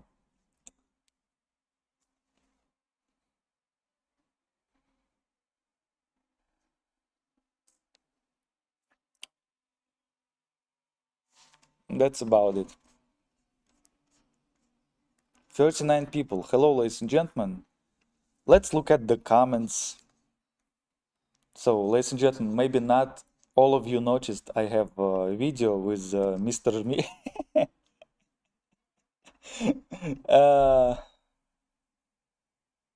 It's not translating to English again. What's going on? What the heck is happening? Detected language. Done. Detected language. English. What? Okay. Mr. Жмиль answers Americans questions on stream. They put his name as Mr. Жмиль. Okay, let's see. Who is Mr. Жмиль?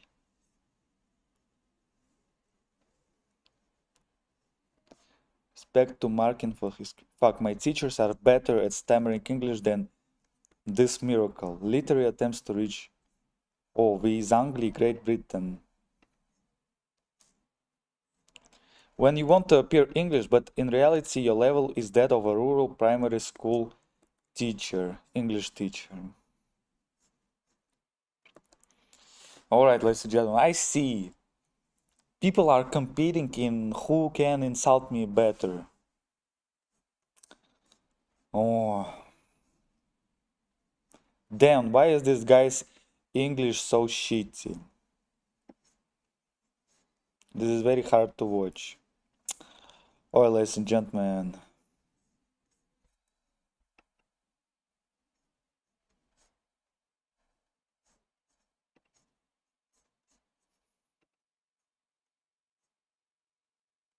What do we have? Realtor. Oh my, your goal is very high this time. Yeah, I'm hoping to get a visa to the United States. But we're also having this thing, changing the name of the channel. I'm hoping to change it one day. If you have any ideas, ladies and gentlemen, for the new name of the channel, please let me know. Here are the top 3 options as of now. Ryan M. Williams, Brandon Green, 2840. By the way, I'm gonna introduce you the present that I have for my audience in 30 minutes, once I restart this live stream.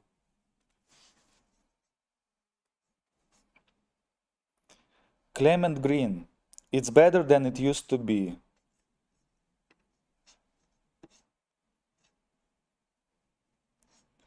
Kodrianisi, happy birthday. Thank you, Kodrianisi. You are the best. Clement Green, it's better than it used to be. Yeah, that's true.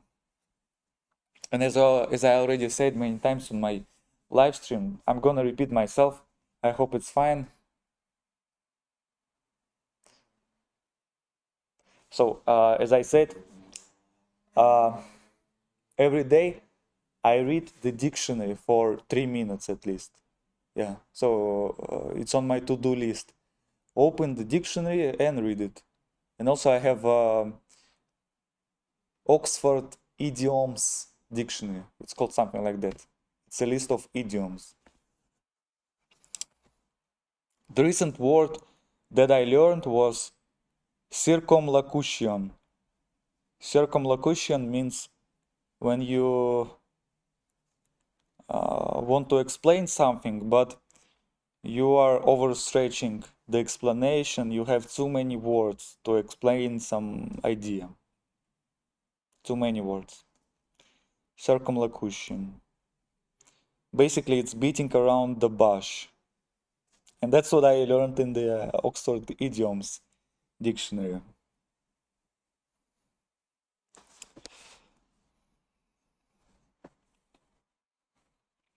Real tier. Yes, I am Mr. Well, we. What do you mean by... Oh, yes, I'm Mr. Well, we. Hot Russia Boy is a good name for the channel. Classy Jetman, Clement Green. I have already went through the twin death, I believe. 26. Twinks do not survive, right? By the age of 26. You're supposed to turn into bear. What else do you have there? Bear. Or just a normal guy. Cave walls. Oh, cave walls. I think I played chess with you, right? On one of my first live streams in this era. It happened like 1 month ago. Cave walls. Do you drink coffee regularly? If so, how do you prepare it? Oh, that's a great question because yeah, that's what I have. You see? That's what I have.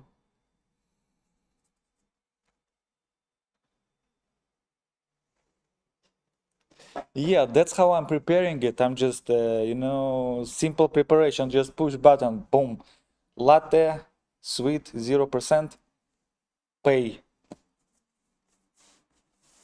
I use a French press and have for the last year. I think it's great. I grind my own beans. Someday I would like to roast my own beans.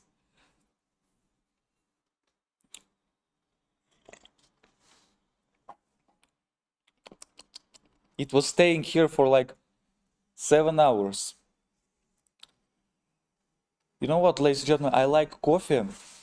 I like latte that was hot, and then it was staying in a room temperature for like a few hours, maybe 5 hours, 6 hours, and then it becomes cold, and then you drink it. This is a banger. It's much better than ice cold coffee. It's better to make it hot initially, and then then it will get cold in the room temperature. It's a banger.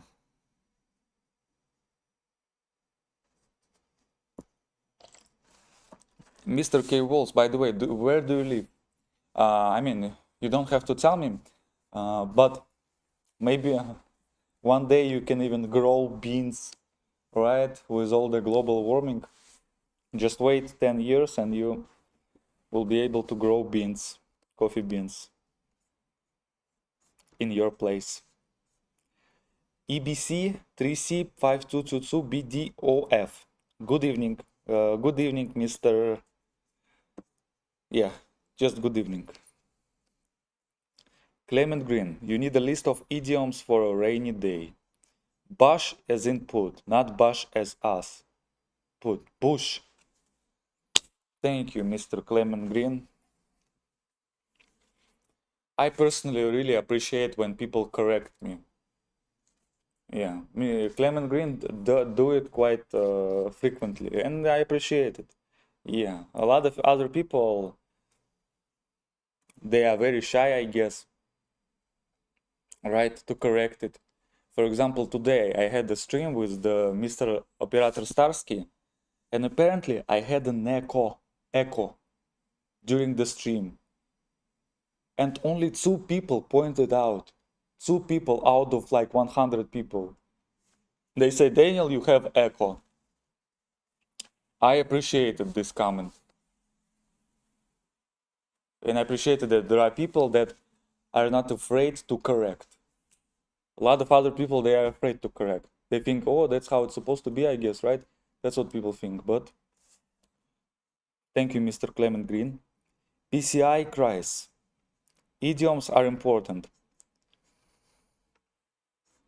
But that word is very fancy and likely to impress. PCI cries, I don't know. I think you have some perspective that, oh, you're trying to show off, right? If you use some fancy word.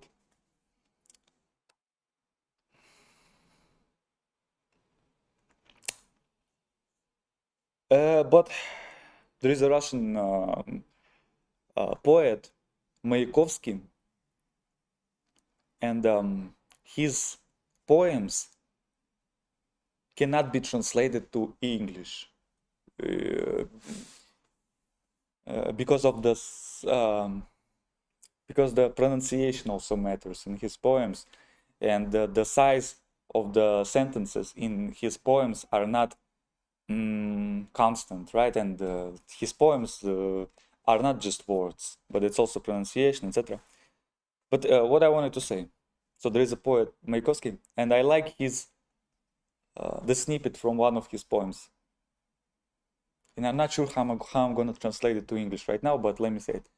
Извозим единого слова ради тысячи тонн словесной груды. So I would like to translate it to English right now. It's translated as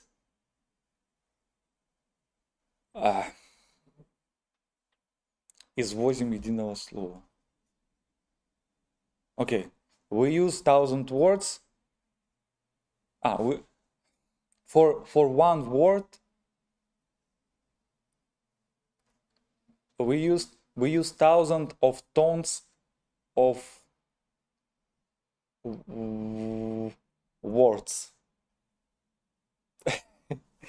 In English, it sounds ugly, but the point is, I feel like if you have a chance to use one word so that you don't need to use 1,000 words, why not?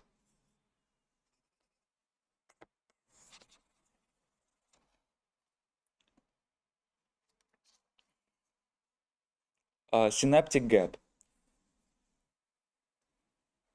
That sounded like beating around the bush. Lol would have entirely different meaning. Haha, I'm saying I'm the one who donated for the name. Real tier. Real tier. Okay, I see. Yes, ladies and gentlemen. Sorry, Mr. Real tier, sometimes the context is lost. We are talking about something in the chat and then boom, people tell me, haha, I agree with you, right? In the chat. And I think like, what do you agree with? We already talked about Putin, about Ukraine, about some poets. What do you agree with? I don't know. That's what happens. But yeah, we have a lot of options right now in the spinning wheel, as you can see there. Cardio dream at 26, not a boy no more.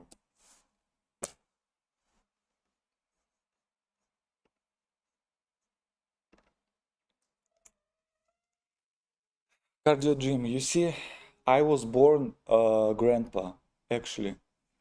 I was born a grumpy grandpa. That's my personality. I haven't been a boy. I haven't had a chance to be a boy, to be honest. Maybe like some small period of time when I was like 10, 12.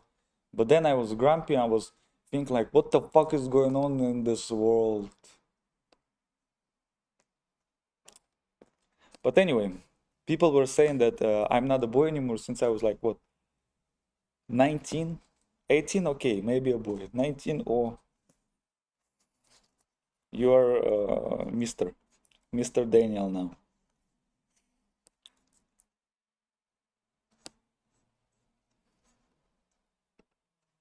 Real tier.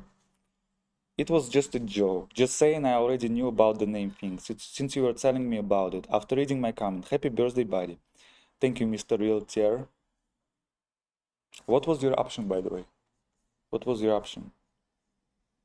Well, I'm Mr. Quotes. Oh, what did I press? Okay, sorry.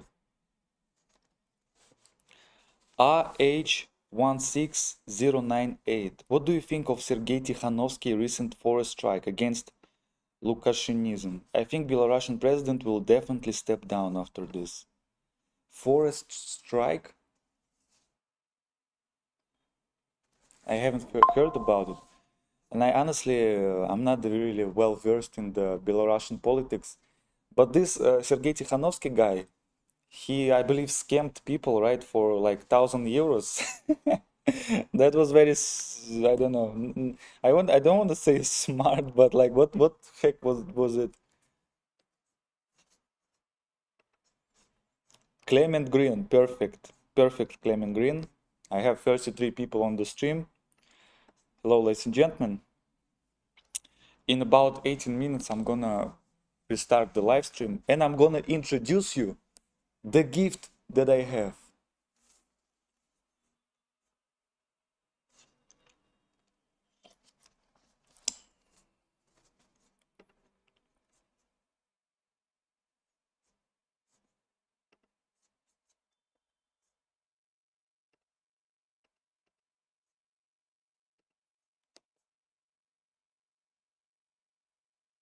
The Brazil H195. Soon to an old twink. Soon to an old twink. Yeah, I have the twink energy, right? I could be a twink tomorrow if I want to. You can see Koalan Robertson, right? We were already talking about him. Koalan Robertson is like hitting 40 already, but he is still a twink.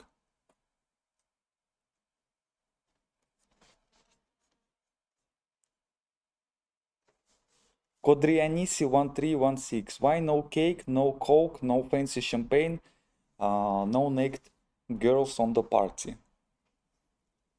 I actually answered this like a few moments ago. I was born grumpy grandpa. That's my personality, ladies and gentlemen. That's my personality. And I'm not sad about this, right? I feel comfortable in my skin. So that's what we have. That's the status quo.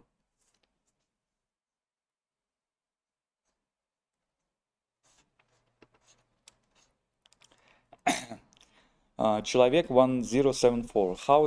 Hi Dead Inside. How are you? Are you flexing?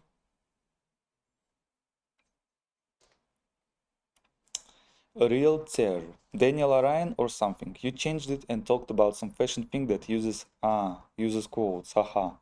Yes, it was the brand called Off-White.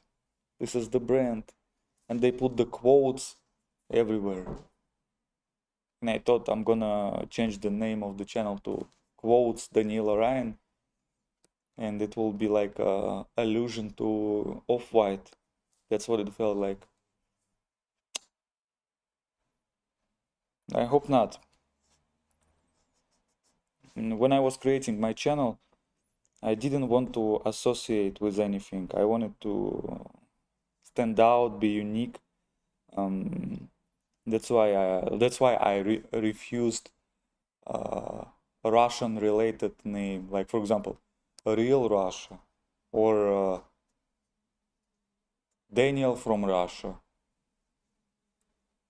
1420, unique.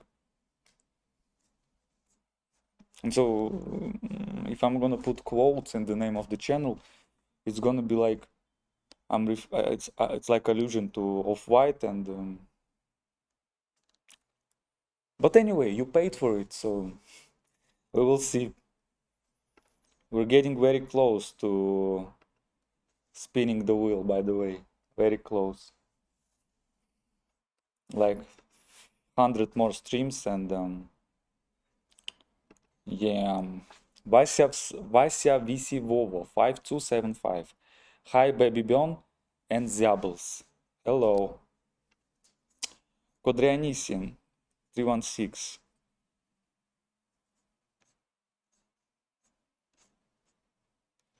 Человек 1074. Bro, you're Sigma, you're just a role model for me, you're a leader, bro. Thank you for your kind, positive comment. Человек. Real tier. Yeah, yes, that was my donation since you asked. Cheers, have a great day. Thank you. Oh, ladies and gentlemen, I just received a message from a Gosuzlugi. Look, ladies and gentlemen.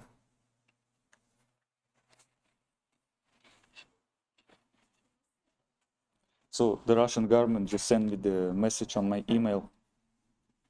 Oh.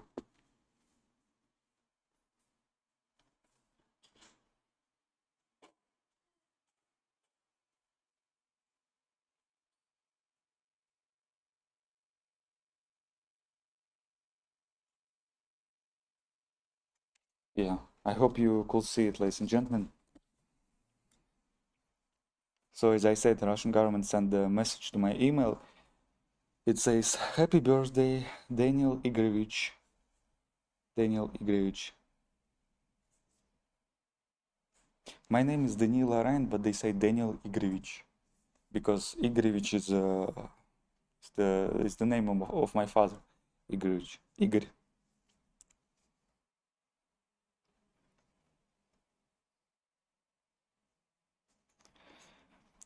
Cave Walls, Indiana, USA. No growing here. I plan to travel to Peru someday. Yes, we play chess. You have potential. Oh, I lost to you 5 times.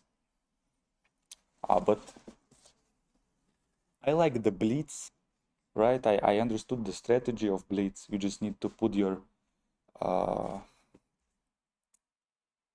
figures just straight away whenever you just wherever. And then you need to think why the other players moves. You need to think what you have to do with the status quo. Yeah.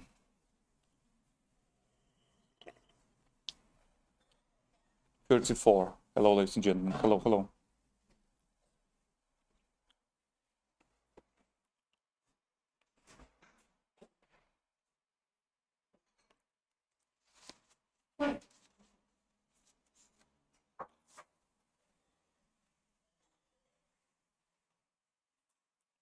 Andres Big. Yo, bro, thanks that you asked my questions to Starsky.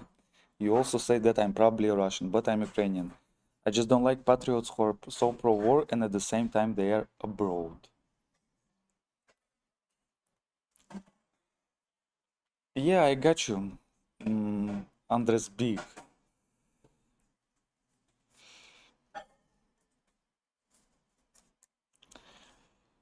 You're welcome, by the way. Человек 1074. 34 superhuman watches the stream. Yeah, ladies and gentlemen, I'm gonna restart the stream. And I'm gonna be back soon.